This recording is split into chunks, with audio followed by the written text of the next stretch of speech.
ನಮ್ಮ ದೈನಂದಿನ ಚಟುವಟಿಕೆಗಳಿಗೆ ಒಂದು ಉತ್ಸಾಹ ತುಂಬುವಂತ ಕೆಲಸ ಈ ನಾವು ಬೆಳಿಗ್ಗೆ ಬೇಗ ಹೇಳೋದ್ರಿಂದ ಆಗುತ್ತೆ ಅಂತ ಹೇಳಲಿಕ್ಕೆ ಬಯಸ್ತೀನಿ. ಥ್ಯಾಂಕ್ ಯು ಸೋ ಮಚ್ ಎಲ್ರಿಗೂ ಕೂಡ. ಎಲ್ಲರೂ ನಮ್ಮ ಜೊತೆ ಕೈ ಜೋಡಿಸಿರೋದಕ್ಕೆ ಒಂದು 30 ಜನ ಇವತ್ತು ಪಾರ್ಟಿಸಿಪೇಟ್ಸ್ ಇದೀವಿ. ಹಾಗೆ ಪ್ರತಿಯೊಬ್ರು ಅವ್ರದೇ ಆದಂತ ಆ ಒಂದು ಸ್ಕಿಲ್ ಅನ್ನೋದೇನಿದೆ ಅದನ್ನ ಇಲ್ಲಿ ಎಲ್ಲರ ಮುಂದೆ ಹಂಚ್ಕೊಳ್ತಾ ಬರ್ತಾ ಇದ್ದೀರಾ. ಹಾಗೇನೆ ಬಹಳಷ್ಟು ಜನ ಮುಂದೆ ಬರ್ಬೇಕು ನಿಮ್ಮ ಜ್ಞಾನನ ಹಂಚಿಕೊಳ್ಳಿಕ್ಕೆ. ಏಕೆಂದ್ರೆ ನಾವು ಯಾಕೆ ಬಂದಿದ್ವಿ ಈ ಒಂದು ಸಿಸ್ಟಮ್ಗೆ ಅನ್ನೋದು ತುಂಬಾ ಮುಖ್ಯವಾಗಿರುತ್ತೆ. ಹಾಗೇನೆ ಇಲ್ಲಿ ಏನ್ ಕಲಿತಿದ್ವಿ ಅನ್ನೋದು ಮುಖ್ಯವಾಗಿರುತ್ತೆ. ಇಲ್ಲಿ ನಾವ್ ಏನ್ ಕಲಿತಿದ್ವಿ ಅನ್ನೋದಕ್ಕಿಂತ ಅದರ ಜೊತೆಗೆ ನಾವ್ ಏನ್ ಕಲ್ಸಿದ್ವಿ ಅನ್ನೋದು ಕೂಡ ತುಂಬಾ ಮುಖ್ಯವಾಗಿರುತ್ತೆ. ಯಾಕೆಂದ್ರೆ ಒಂದೇ ಕಲಿತ್ರೆ ಮಾತ್ರ ಸಾಕಾಗಲ್ಲ. ಈಗ ನಾವೆಲ್ಲಾ ಮೈಂಡ್ ಅಲ್ಲಿ ಇಟ್ಕೋಬಹುದು, ನಮಗೆ ಜ್ಞಾಪಕ ಶಕ್ತಿ ತುಂಬಾ ಚೆನ್ನಾಗಿರ್ಬೋದು, ಇಲ್ಲ ಅಂತಲ್ಲ. ನನಗೆ ಚೆನ್ನಾಗಿಲ್ಲ ಅಂದ್ರೆ ನಿಮಗೆ ಚೆನ್ನಾಗಿಲ್ಲ ಅಂತಲ್ಲ. ಆದ್ರೆ ಎಲ್ಲೋ ಒಂದ್ ಕಡೆ ಅದು ಅಲ್ಲಿ ಸ್ಟೋರ್ ಆಗಿ ಹಾಗೆ ಉಳ್ಕೊಬಿಡುತ್ತೆ, ಅದನ್ನ ಓಪನ್ ಮಾಡ್ಲಿಕ್ಕೆ ಹೋಗಲ್ಲ. ಹಾಗೇನೆ ಬುಕ್ ಅಲ್ಲಿ ಬರ್ದಿಟ್ಕೊಳ್ಳಿ ಅಂತ ಯಾಕೆ ಹೇಳ್ತೀವಿ ಅಂತ ಹೇಳಿದ್ರೆ, ನಾವ್ ಮರೆತರು ಕೂಡ ಅಟ್ಲೀಸ್ಟ್ ಆ ಬುಕ್ ನೋಡಿದಾಗ್ಲೂ ಅವ್ರ ಜ್ಞಾಪಕ ಆಗುತ್ತೆ. ಅಥವಾ ನಾವ್ ಇಲ್ಲ ಅಂದ್ರೂ ಕೂಡ ನಮ್ಮ ಮುಂದಿನ ಪೀಳಿಗೆಗೆ ಅದು ಆ ಒಂದು ದಾರಿ ದೀಪ ಆಗಿರುತ್ತೆ. ಅದ್ರಲ್ಲಿರುವಂತ ಕೆಲವು ಪಾಯಿಂಟ್ ಗಳು ಅವರಿಗೆ ಖಂಡಿತ ಹೆಲ್ಪ್ ಆಗ್ಬೋದು. ಸೊ ಹಾಗಾಗಿ ಪುಸ್ತಕ ಮಸ್ತಕ ಎರಡರಲ್ಲೂ ಇದ್ರೆ ತುಂಬಾ ಅನುಕೂಲ. ಅದರ ಜೊತೆಗೆ ಅಲ್ಲಿ ಇದ್ರೆ ಮಾತ್ರ ಸಾಕಾಗ್ದು, ಅದನ್ನ ನಾವು ಬೇರೆಯವ್ರ ಜೊತೆ ಹಂಚಿಕೊಂಡಾಗ ಸಿಗುವಂತ ಲಾಭ ಮತ್ತೆ ಹಾಗೇನೆ ಆ ಒಂದು ಸ್ಯಾಟಿಸ್ಫ್ಯಾಕ್ಷನ್ ಇದೆ ನೋಡಿ, ಅದು ಬೇರೆ ಎಲ್ಲೂ ನಮಗೆ ಸಿಗಲ್ಲ. ಯಾಕೆಂದ್ರೆ ಪ್ರಪಂಚದಲ್ಲಿ ಫ್ರೀಯಾಗಿ ಸಿಗ್ತಕ್ಕಂಥದ್ದು ಒಂದೇ, ಅದು ಜ್ಞಾನ ಅಂತ ನಾವ್ ಹೇಳ್ತೀವಿ. ಅದನ್ನ ನಾವ್ ಎಷ್ಟು ಅದನ್ನ ಹಂಚಿಕೊಳ್ತೀವಿ ಅಷ್ಟೇ ಅದು ಹೆಚ್ಚಾಗ್ತಾ ಹೋಗುತ್ತೆ. ಬೇರೆ ಯಾವುದೇ ವಸ್ತು ಆಗ್ಲಿ, ಯಾವುದೇ ಅಸೆಟ್ ಆಗ್ಲಿ, ನಾವು ಬೇರೆಯವ್ರ ಹತ್ರ ಹಂಚಿಕೊಂಡಾಗ ಅದು ನಮ್ಮ ಹತ್ರ ಕಡಿಮೆ ಆಗ್ತಾ ಹೋಗುತ್ತೆ. ಆದ್ರೆ ನಮ್ಮ ಈ ಒಂದು ಅಸೆಟ್ ಅನ್ನೋದು, ಈ ಜ್ಞಾನ ಅನ್ನೋ ಅಸೆಟ್ ಅನ್ನೋದು ಜಾಸ್ತಿ ಆಗ್ತಾ ಹೋಗುತ್ತೆ ನಾವು ಬೇರೆ ಹತ್ರ ಹಂಚಿಕೊಂಡಾಗ ಮಾತ್ರ. ಸೊ ಹಾಗಾಗಿ ಈ ಜ್ಞಾನ ಭಂಡಾರನ ನಿಮ್ಮಲ್ಲೇ ಆ ಒಂದು ನಿಂತ ನೀರಾಗ್ಲಿಕ್ಕೆ ಬಿಡ್ಬೇಡಿ, ಅದನ್ನ ಹರಿಲಿಕ್ಕೆ ಬಿಡಿ. ನಿಮ್ಮ ಆ ಒಂದು ಪರಿಸರದಲ್ಲಿ ಸುತ್ತಮುತ್ತ ಇರುವಂತ ಜನಗಳ ಜೊತೆ ಅದನ್ನ ಹಂಚಿಕೊಳ್ಳಿ. ಅದಕ್ಕೋಸ್ಕರನೇ ಈ ವೇದಿಕೆನ ನಾವು ಕ್ರಿಯೇಟ್ ಮಾಡಿದ್ವಿ. ಸೊ ಹಾಗಾಗಿ ಎಲ್ರೂ ಕೂಡ ನಿಮ್ಮಲ್ಲಿರೋಂತ ಆ ಒಂದು ಅತ್ಯಮೂಲ್ಯವಾದ ಜ್ಞಾನ ಇದೆಯಲ್ಲ ಅದನ್ನ ಹಂಚ್ಕೊಳ್ತಾ ಹೋಗಿ. ಯಾಕೆಂದ್ರೆ ಒಂದಲ್ಲ ಒಂದು ದಿವಸ ಅದು ಯಾರಿಗೂ ಹೆಲ್ಪ್ ಆಗುತ್ತೆ.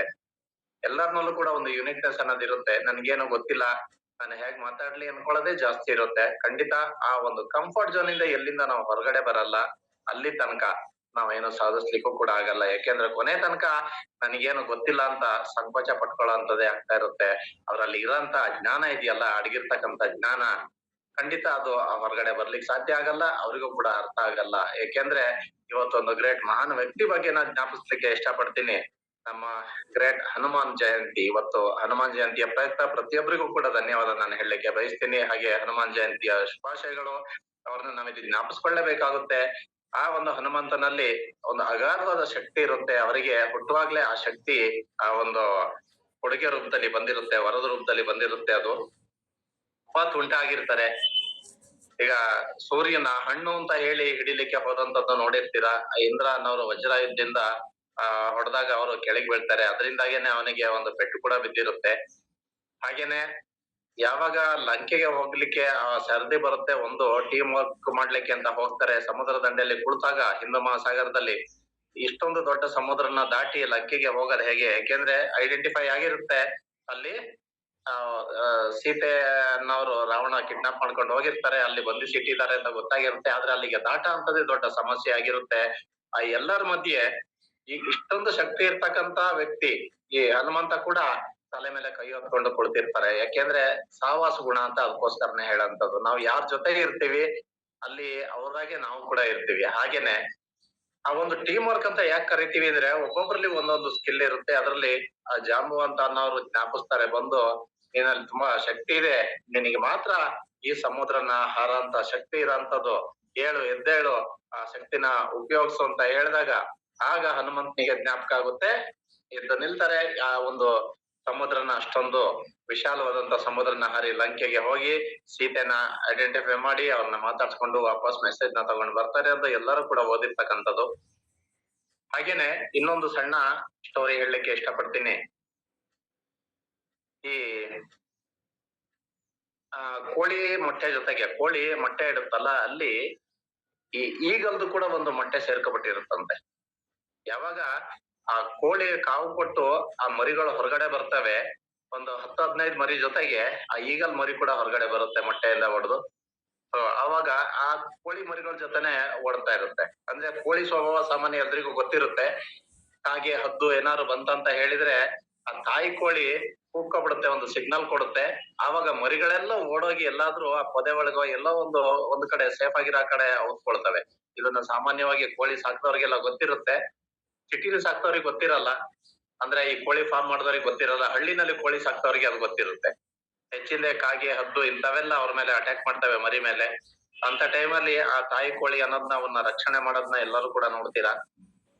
ಸೊ ಅದೇ ರೀತಿನಲ್ಲಿ ಈ ಒಂದು ಆ ಮರಿ ಸ್ವಲ್ಪ ದೊಡ್ಡವಾಯ್ತಾ ಹೋಯ್ತವೆ. ಯಾವಾಗ ಏನೇ ಒಂದು ಆ ತಾಯಿ ಅಂದ್ರೆ ಯಾವಾಗ ಆ ತಾಯಿಗೆ ಸಿಗ್ನಲ್ ಸಿಗುತ್ತೆ ಅಂತ ಹೇಳಿದ್ರೆ ಆ ಹದ್ದು ಅಥವಾ ಈಗಲ್ ಅಂತ ನಾವೇನ್ ಕರಿತೀವಿ, ಅದು ಮೇಲೆ ಹಾರ್ತಾ ಇದ್ದಾಗ ಅದ್ರ ನೆರಳು ಬರುತ್ತಲ್ಲ, ಬಿಸಿಲಿರೋಂತ ಟೈಮ್ ನಲ್ಲಿ ಅದ್ರ ನೆರಳು ಭೂಮಿ ಮೇಲೆ ಬಿದ್ದಾಗ ಅದನ್ನ ಅಬ್ಸರ್ವ್ ಮಾಡುತ್ತೆ ಕೋಳಿ. ಅದನ್ನ ಅಬ್ಸರ್ವ್ ಮಾಡಿ ಆ ರೀತಿ ಆ ನೆರಳು ಬಂದ ತಕ್ಷಣ ಇದು ಕೊಕ್ಕೊ ಕೊಕ್ಕೊ ಅಂತ ಏನ್ ಮಾಡುತ್ತೆ, ಸಿಗ್ನಲ್ ಕೊಡುತ್ತೆ ಮರಿಗಳಿಗೆ. ಮರಿಗಳೆಲ್ಲ ಓಡೋಗ್ತವೆ. ಹಾಗೇನೆ ಎಲ್ಲಾ ಮರಿಗಳ ಜೊತೆ ಈಗಲ್ ಮರಿ ಕೂಡ ಓಡೋಗಿ ಬಚ್ಚಿಟ್ಕೊಳ್ಳುತ್ತೆ. ಅಂದ್ರೆ ನಮ್ಮನ್ನ ಹಿಡಿಯಂತವ್ರು ಬಂದಿದ್ದಾರೆ ಅಂತ ಹೇಳಿ. ಅಂದ್ರೆ ಅದ್ರಲ್ಲಿ ಇರೋಂತ ಪವರ್ ಅದಕ್ಕೆ ಗೊತ್ತಿರಲ್ಲ. ಸೊ ಅದೇ ರೀತಿ ಇಲ್ಲಿ ನಮ್ಮ ಜನಗಳು ಹಾಗೇನೇನೆ ಈ ಜನಗಳ ಸವಾಸಗಳ ಜೊತೆಗೆ ನಮಗೂ ಕೂಡ ಏನು ಬರಲ್ಲ ಅಂತ ಅವ್ರ ಜೊತೆಗೆ ಗುಂಪಿನಲ್ಲಿ ಗೋವಿಂದ ಅಂತ ಹೋಗುತ್ತೆ. ಅದೇ ಕಾರಣದಿಂದಾಗಿ ಯಾರು ಕೂಡ ಮುಂದೆ ಬರಲ್ಲ. ಒಂದು ಹ್ಯಾಂಡ್ ರೈಸ್ ಮಾಡ್ಲಿಕ್ಕೆ ಹೇಳಿದ್ರೆ ಹ್ಯಾಂಡ್ ರೈಸ್ ಮಾಡ್ಲಿಕ್ಕೂ ಕೂಡ ಹಿಂದೆ ಮುಂದೆ ನೋಡೋಂಥದ್ದಿರುತ್ತೆ. ಏನಾದ್ರು ಕ್ವಶನ್ ಕೇಳಿದ್ರೆ ಅವ್ರಿಗೆ ಗೊತ್ತಿದ್ರು ಕೂಡ ಬೇರೆ ಇನ್ನೊಬ್ರು ಕೈ ಎತ್ತವ್ರ ಇಲ್ವಾ ನೋಡ್ಕೊಂಡು ಅವ್ರು ಕೈ ಎತ್ತಿದ್ದಾರೆ ಅಂದ್ರೆ ಕೈ ಎತ್ತ ಅಂತದಿರುತ್ತೆ ಅಲ್ವಾ. ಚಪ್ಪಾಳೆ ಹೊಡಿಲಿಕ್ಕೆ ಹೇಳಿದ್ರೆ ಅಕ್ಕಪಕ್ಕದವ್ರು ಚಪ್ಪಾಳೆ ಹೊಡೆದಾಗ್ಲೇ ಇವ್ರು ಚಪ್ಪಾಳೆ ಹೊಡಿ ಅಂತದು. ಇದು ಅಭ್ಯಾಸ ಕೂಡ ಆಗ್ಬಿಟ್ಟಿದೆ. ಸೊ ಹಾಗಾಗಿ ಯಾರ್ದು ತಪ್ಪಿಲ್ಲ ಇದರಲ್ಲಿ. ಅದ್ರಲ್ಲಿ ನಾವು ಬದಲಾವಣೆ ಮಾಡ್ಕೋಬೇಕು. ಈ ಬದಲಾವಣೆ ಮಾಡ್ಕೊಂಡಾಗ್ಲೇನೆ ನಾವು ಚೇಂಜ್ ಆಗಂತದ್ದು. ಯಾಕೆಂದ್ರೆ ನಾವು ಯಾಕೆ ಈ ಭೂಮಿ ಮೇಲೆ ಬಂದಿದ್ವಿ, ನಮ್ದೇ ಆದಂತ ಒಂದು ಐಡೆಂಟಿಫಿಕೇಶನ್ ನಾವ್ ಇಲ್ಲಿ ಬಿಟ್ಟು ಹೋಗ್ಬೋದು. ಅದು ಯಾವಾಗ ನೀವ್ ಇಷ್ಟಪಟ್ರೆ ಮಾತ್ರ. ಹಾಗೆ ತಂದೆ ತಾಯಿ ಜನ್ಮ ಕೊಟ್ಟು ಪಾಲನೆ ಪೋಷಣೆ ಮಾಡಿ ಏನೋ ಒಂದು ದೊಡ್ಡ ಆಸೆ ಇಟ್ಕೊಂಡಿರ್ತಾರೆ. ನಮ್ಮ ಮಕ್ಕಳು ಬೆಳೆದು ದೊಡ್ಡವರಾಗಿ ಅವರಿಂದ ಒಂದು 10,000 ಜನಿಗೆ ಅನುಕೂಲ ಆಗ್ಲಿ, ಇವರು ಕೂಡ ಚೆನ್ನಾಗಿ ಬೆಳಿಲಿ, ಇವ್ರ ಕಾಲ್ ಮೇಲೆ ಇವ್ರು ನಿಂತ್ಕೊಳ್ಳಿ, ಸಂಪಾದನೆ ಮಾಡ್ಲಿ, ಬೇರೆ ಮೇಲೆ ಡಿಪೆಂಡ್ ಆಗದಂತ ರೀತಿಯಲ್ಲಿ ಸಂಪಾದನೆ ಮಾಡ್ಲಿ ಅಂತ ಅವ್ರಿಗೂ ಕೂಡ ಆಸೆ ಇರುತ್ತೆ. ಪ್ರತಿಯೊಬ್ರು ಇಷ್ಟಪಡ್ತಾರೆ ತಂದೆ ತಾಯಿ ನಮ್ಮ ಮಕ್ಕಳು ಅವ್ರ ಕಾಲ್ ಮೇಲೆ ಅವ್ರು ನಿಂತ್ಕೊಳ್ಳಿ, ಅಂದ್ರೆ ಅವರ ದುಡಿಮೆ ಅವ್ರು ಮಾಡ್ಲಿ ಅಂತ. ಆದ್ರೆ ಎಷ್ಟು ಜನಿಗೆ ಅದು ಸಾಧ್ಯವಾಗುತ್ತೆ? ಎಷ್ಟು ಜನ ಆಸೆ ಆಕಾಂಕ್ಷೆಗಳನ್ನ ಈಡೇರ್ಸಕ್ಕಾಗುತ್ತೆ? ಎಲ್ಲರಿಗೂ ಆಸೆ ಇರುತ್ತೆ. ಎಲ್ಲರೂ ಇಷ್ಟಪಡ್ತಾರೆ, ಎಸ್ ನಾನು ಬೆಳಿಬೇಕು, ಹಾಗೇನೆ ನಮ್ಮ ಮನೆಯವ್ರಿಗೆ ಪೇರೆಂಟ್ಸ್ ಗಳಿಗೆ ಒಳ್ಳೆ ಹೆಸರು ತರಬೇಕು ಅಂತ ಎಲ್ಲರಿಗೂ ಆಸೆ ಇರುತ್ತೆ. ಆ ಒಂದು ಕಾರಣದಿಂದಾಗಿ ಅಷ್ಟು ವರ್ಷ ಓದಿರ್ತಾರೆ. ಪೇರೆಂಟ್ಸ್ ಕೂಡ ಈ ಒಂದು ಆಸೆಯಿಂದಾನೇ ನಮ್ಮ ಮಕ್ಕಳು ಇಂಡಿಪೆಂಡೆಂಟ್ ಆಗಿ ಒಂದು ಒಳ್ಳೆ ಜಾಬ್ ನ ತಗೊಳ್ಳಿ ಅಂತ ಹೇಳಿ ಅವ್ರ ಕಾಲ್ ಮೇಲೆ ಅವ್ರು ನಿಂತ್ಕೊಳ್ಳಿ ಅಂತ ಹೇಳೋ ಕಾರಣದಿಂದಾಗಿ ಅವ್ರನ್ನ ಅವ್ರಿಗೆ ಹಣ ಇರ್ಲಿ ಇಲ್ದೇ ಇರ್ಲಿ ಕಷ್ಟಪಟ್ಟು ಅವ್ರನ್ನ ಓದ್ಸಿರ್ತಾರೆ ಅಷ್ಟು ವರ್ಷ. ನಮ್ಮ ಮಧು ಸರ್ ಹೇಳ್ತಾ ಇರ್ತಾರೆ, ನಮ್ಮ 15 ಲೆವೆಲ್ ಅಂತ ಹೇಳಿದ್ರೆ ನಮ್ಮ ಪೋಸ್ಟ್ ಗ್ರಾಜುಯೇಷನ್ ತನಕ ಅಥವಾ ಗ್ರಾಜುಯೇಷನ್ ಕಂಪ್ಲೀಟ್ ಆಗೋ ತನಕ ಅಂತ ಎಕ್ಸಾಂಪಲ್ ಕೊಡ್ತಾರೆ ಅವರು. ಪೋಸ್ಟ್ ಗ್ರಾಜುಯೇಷನ್ ತನಕ ಬರ್ತೀವಿ ಅಂತ ಹೇಳಿದ್ರೆ ಉದಾಹರಣೆ 15 ಲೆವೆಲ್ ಅಂತ ಹೇಳ್ತಾರೆ. ಪ್ರತಿಯೊಂದು ಸ್ಟ್ಯಾಂಡರ್ಡ್ ನಲ್ಲಿ ಹೇಗೆ ಉತ್ತೀರ್ಣರಾಗಿ ಬರ್ತೀವೋ ಅದೇ ರೀತಿನಲ್ಲಿ ಇಲ್ಲೂ ಕೂಡ ನಮಗೆ ಅಪ್ಗ್ರೇಡ್ ಆದಾಗ ಒಂದು ರ್ಯಾಂಕ್ ನಾವು ಹೋಲ್ಡ್ ಮಾಡ್ತಾ ಹೋಗ್ತೀವಿ ಅಂತ ಎಕ್ಸಾಂಪಲ್ ಕೊಡ್ತಾ ಇರ್ತಾರೆ ತುಂಬಾ ಚೆನ್ನಾಗಿ. ನೋಡಿ, ಎಲ್ಲಾ ಕಡೆನೂ ಅರ್ಥ ಮಾಡ್ಕೊಳ್ಳಿಕ್ಕೆ ಬೇಕಾದಷ್ಟು ವಿಷಯಗಳಿರುತ್ತೆ, ಅದನ್ನ ನಾವು ಅರ್ಥ ಮಾಡ್ಕೋಬೇಕಾಗಿದ್ದಷ್ಟೇ. ಆದ್ರೆ ಅಷ್ಟು ವರ್ಷ ಸಂಪಾದನೆ ಅಂದ್ರೆ 15 ವರ್ಷದ ಮುಂದೆ ಏನ್ ಆಗ್ಬೋದು ಅನ್ನೋದಕ್ಕೆ ಈಗಿನಿಂದಾನೇ ಅಷ್ಟೊಂದು ಪೂರ್ತಿ ಅವ್ರ ಮನೆಯವರೆಲ್ಲ ಎಫರ್ಟ್ ಹಾಕ್ತಾರೆ, ಮಕ್ಕಳು ಕೂಡ ಎಫರ್ಟ್ ಹಾಕ್ತಾರೆ. ಅದ್ರ ಜೊತೆಗೆ ಒಂದು ಪೇರೆಂಟ್ಸ್ ಗಳು ಕೂಡ ಟೆನ್ಷನ್ ತಗೊಂಡು ಅವ್ರ ಹಿಂದೆ ಅವ್ರ ಪ್ರಾಜೆಕ್ಟ್ ನ ಮಾಡ್ಕೊಡೋಂಥದ್ದಾಗಿರ್ಬೋದು, ಅವ್ರನ್ನ ಕರ್ಕೊಂಡೋಗಿ ಸ್ಕೂಲ್ ಕಾಲೇಜ್ಗಳಿಗೆ ಡ್ರಾಪ್ ಮಾಡೋಂಥದ್ದಾಗಿರ್ಬೋದು, ಅವ್ರಿಗೆ ಬೇಕಾದದನ್ನ ಕೊಡ್ಸೋಂಥದ್ದಾಗಿರ್ಬೋದು. ಅವರಿಗೆ ಹಣ ಇಲ್ಲ ಅಂತ ಹೇಳಿದ್ರುವೆ ಸಾವಿರಾರು ಲಕ್ಷಾಂತರ ರೂಪಾಯಿನ ಖರ್ಚು ಮಾಡೋಂಥದ್ದು ಒಂದು ವರ್ಷದಲ್ಲಿ ನಾವಿಲ್ಲಿ ನೋಡ್ತೀವಿ. 1,000 ರೂಪಾಯಿನಲ್ಲಿ ಏನು ಆಗಲ್ಲ, ಒಂದು ವರ್ಷದಲ್ಲಿ ಲಕ್ಷಾಂತರ ರೂಪಾಯಿನ ಖರ್ಚು ಮಾಡೋದನ್ನ ನಾವು ನೋಡ್ತೀವಿ. ಯಾಕಾಗಿ ಆ ಒಂದು ಭರವಸೆ ಅನ್ನೋದ್ರ ಮುಖಾಂತರವಾಗಿ ಎಲ್ಲೋ ಒಂದ್ ಕಡೆ ಇರೋಂತ ಕಾನ್ಫಿಡೆನ್ಸ್, ಆ ನಂಬಿಕೆ ಇರುತ್ತೆ ನೋಡಿ. ಒಂದು ಓದ್ ಕಂಪ್ಲೀಟ್ ಆಗಿ ಒಂದು ಪೋಸ್ಟ್ ಗ್ರಾಜುಯೇಷನ್ ತನಕ ಹೋದ್ರೆ ಅಟ್ಲೀಸ್ಟ್ ನಮ್ಮ ಮಕ್ಳಿಗೆ ಒಂದು ಒಳ್ಳೆ ಕೆಲಸ ಸಿಗುತ್ತೆ ಅನ್ನೋ ಗ್ಯಾರಂಟಿ ಎಲ್ಲೂ ಕೂಡ ಇರಲ್ಲ. ಸಿಗ್ಬಹುದು ಅನ್ನೋ ಒಂದು ಆಸೆ ಇಟ್ಕೊಂಡು ಮಾಡ್ತಾ ಇರ್ತಾರೆ. ಅಂದ್ರೆ ಎಲ್ಲಿ ತನಕ ಕಾಯ್ಬೇಕದ್ನ 5 ವರ್ಷಕ್ಕೆ ಆಗುತ್ತಾ, 10 ವರ್ಷಕ್ಕೆ ಆಗುತ್ತಾ? ಖಂಡಿತ ಇಲ್ಲ. ಆದ್ರೆ ನಾವಿಲ್ಲಿ ಬಂದಿದೀವಿ, ನಮಗಿಲ್ಲಿ ಗ್ಯಾರಂಟಿ ಇದ್ರಲ್ಲಿ ಪೊಟೆನ್ಶಿಯಲ್ ಇದೆ ಅಂತ ಗೊತ್ತು. ಆದ್ರೆ ಅದನ್ನ ತಗೊಳ್ಳಿಕ್ಕೆ ನಾವು ರೆಡಿ ಇಲ್ಲ. ಅದು ಹಾಗೆ ಬರಬೇಕು ಅಂತ ನಾವ್ ಅನ್ಕೋತೀವಿ. ಅಲ್ಲಿ 15 ವರ್ಷದ ಮುಂದೆ ಇರೋಂತದ್ಕೆ ಆ ಫ್ಯೂಚರ್ಗೆ ಸಿಗ್ಬಹುದು ಅನ್ನೋದು ಅಂದ್ರೆ ಗ್ಯಾರಂಟಿ ಇಲ್ಲ, ಭವಿಷ್ಯ ಅದು ಅಲ್ವಾ. ಆದ್ರೂ ಕೂಡ ಅಲ್ಲಿ ಅಷ್ಟೊಂದು ನಂಬಿಕೆ ಇಟ್ಕೊಂಡು ಡೆಡಿಕೇಟೆಡ್ ಆಗಿ ಇನ್ವಾಲ್ವ್ಮೆಂಟ್ ನ ಕೊಟ್ಟು ಕಮಿಟ್ ಆಗಿ ನಾವಲ್ಲಿ ಪ್ರತಿಯೊಂದಕ್ಕೂ ಟೈಮ್ ಕಮಿಟ್ಮೆಂಟ್ ಇಂದ ಹಿಡಿದು ಅವರ ಖುದ್ದು ಇನ್ವಾಲ್ವ್ಮೆಂಟ್ ಇಂದ ಹಿಡಿದು ಪ್ರತಿಯೊಂದು ಕೂಡ ಮಕ್ಕಳನ್ನ ರೆಡಿ ಮಾಡ್ಸೋದ್ರ ತನಕ ಅಷ್ಟು ಎಫರ್ಟ್ ಹಾಕಂತದ್ ಯಾಕೆ ಅಂತ ಹೇಳಿದ್ರೆ ಆ 15 ವರ್ಷದ ಮುಂದಿನ ಭವಿಷ್ಯನ ಯೋಚನೆ ಮಾಡ್ಕೊಂಡು ಒಂದು ಒಳ್ಳೇದಾಗಬಹುದು ಅನ್ನೋ ಕಾರಣಕ್ಕೆ. ಬಟ್ ಇಲ್ಲ ಹಾಗೆ ಆಗುತ್ತೆ ಅಂತ ಗ್ಯಾರಂಟಿ ಇದ್ರುವೆ ನಮ್ಮ ಇಲ್ಲಿ ಕಮಿಟ್ ಆಗ್ತಾ ಇಲ್ಲ, ನಮ್ಮ ಇನ್ವಾಲ್ವ್ಮೆಂಟ್ ಇಲ್ಲ. ಸೊ ಎಲ್ಲಕ್ಕಿಂತ ಮುಖ್ಯವಾಗಿ ನಮ್ಮ ಡ್ರೀಮ್ ಅನ್ನೋದಲ್ಲಿ ಸ್ಟ್ರಾಂಗ್ ಆಗಿರ್ಬೇಕು. ಡ್ರೀಮ್ ಬಗ್ಗೆ ಎಲ್ಲರೂ ಹೇಳ್ತಾನೆ ಇರ್ತಾರೆ, ಅದನ್ನು ಕೂಡ ಡಿಫ್ರೆಂಟ್ ಆದಂತ ವೇನಲ್ಲಿ ಮುಂದಿನ ದಿನಗಳಲ್ಲಿ ನಮ್ಮ ದಿಗ್ಗಜ ಲೀಡರ್ಗಳು ತಿಳಿಸ್ಕೊಡ್ತಾರೆ, ಡೆಮೋ ಮುಖಾಂತರ ತಿಳಿಸ್ಕೊಡ್ತಾರೆ. ಅದನ್ನ ಕೂಡ ಡ್ರೀಮ್ ಅಂದ್ರೆ ಹೇಗಿರ್ಬೇಕು, ಅದನ್ನ ಹೇಗೆ ನನ್ಸಾಗಿಸ್ಕೋಬೇಕು, ಹಾಗೇನೆ ನಮ್ಮ ವಿಷನ್ ಹೇಗಿರ್ಬೇಕು, ಹಾಗೆ ಅದನ್ನ ಅಚೀವ್ ಮಾಡ್ಲಿಕ್ಕೆ ಒಂದು ಗೋಲ್ ಸೆಟ್ಟಿಂಗ್ ನ ಯಾವ ತರ ಮಾಡ್ಕೋಬೇಕು, short term goal, long term goal ಯಾವ ರೀತಿ ನಾವು ಮಾಡ್ಬೋದು, ಅದೆಲ್ಲ ಎಕ್ಸಾಂಪಲ್ ಗಳ ಜೊತೆಗೆ ಅದನ್ನ ತೋರ್ಸ್ಕೊಡ್ತಾರೆ.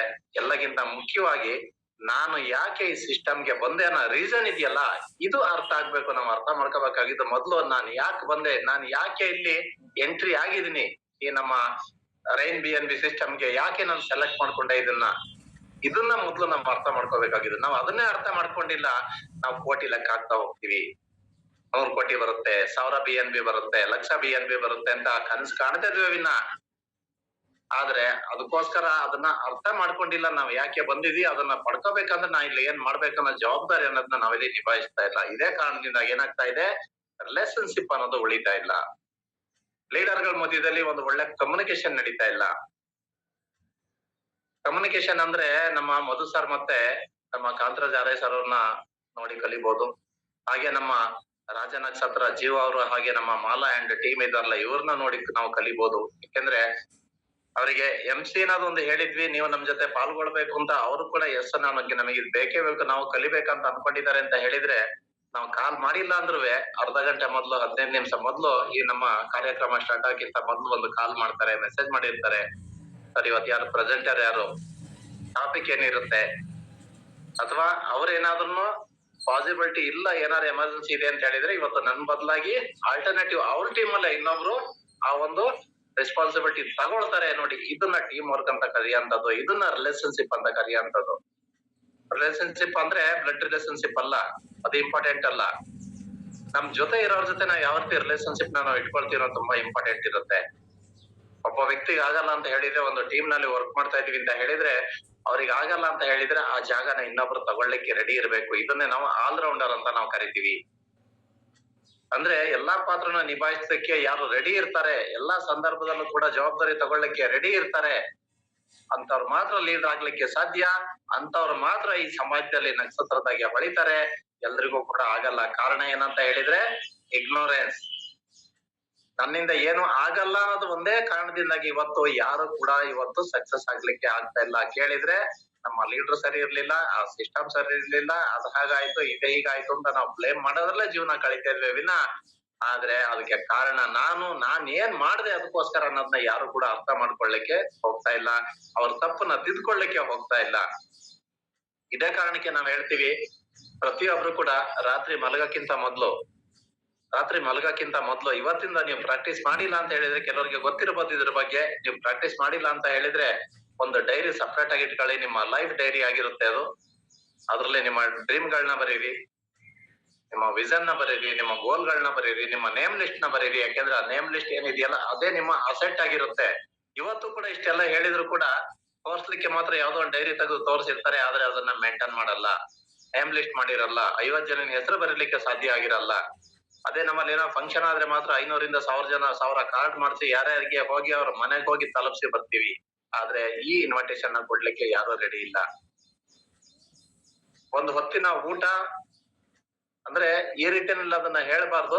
ಆದ್ರೆ ಯಾವುದೇ ಒಂದು ಕಾರ್ಯಕ್ರಮಕ್ಕೆ ನಾವು ಯಾರನ್ನಾದ್ರೂ ಆಹ್ವಾನ ಕೊಡ್ತೀವಿ, ಇನ್ವೈಟ್ ಮಾಡ್ತೀವಿ ಅಂತ ಹೇಳಿದ್ರೆ ಖಂಡಿತ ಅಲ್ಲಿ ಭೋಜನದ ವ್ಯವಸ್ಥೆ ಇದ್ದೇ ಇರುತ್ತೆ. ಯಾಕೆಂದ್ರೆ ಬಂದಂತ ಖುಷಿಯಾಗಿ ಕಳ್ಸ್ಕೊಡಂತದ್ದೇ ಅತಿಥಿ ಸತ್ಕಾರ ಅಂತ ನಾವು ಕರಿತೀವಿ. ಆದ್ರೆ ಅದಕ್ಕೆ ಇಷ್ಟೆಲ್ಲ ಬರೀ ಒಂದು ಟೈಮ್ ಊಟಕ್ಕೋಸ್ಕರ ಅಷ್ಟೆಲ್ಲ ಎಫರ್ಟ್ ನ ಹಾಕ್ತಿವಿ, ಇನ್ವಿಟೇಷನ್ ಕಾರ್ಡ್ ನ ಪ್ರಿಂಟ್ ಮಾಡ್ತೀವಿ, ಅದಕ್ಕೋಸ್ಕರ ನಾವು ಹೋಗ್ಲಿಕ್ಕೆ ಆಗ್ಲಿಲ್ಲ, ಯಾರನ್ನಾದ್ರೂ ಡೀಟೇಲ್ ಮಾಡ್ತೀವಿ, ಸಾಧ್ಯವಾದಷ್ಟು ನಾವೇ ಹೋಗ್ಲಿಕ್ಕೆ ಟ್ರೈ ಮಾಡ್ತೀವಿ, ಹುಡುಕಿ ಕಾಲ್ ಮಾಡ್ತೀವಿ ದೂರದಲ್ಲಿದ್ದವ್ರನ್ನ, ಎಲ್ಲಾದ್ರೂ ಮಿಸ್ ಆಗ್ಬಿಟ್ಟೆ ಅನ್ಕೊಂಡು.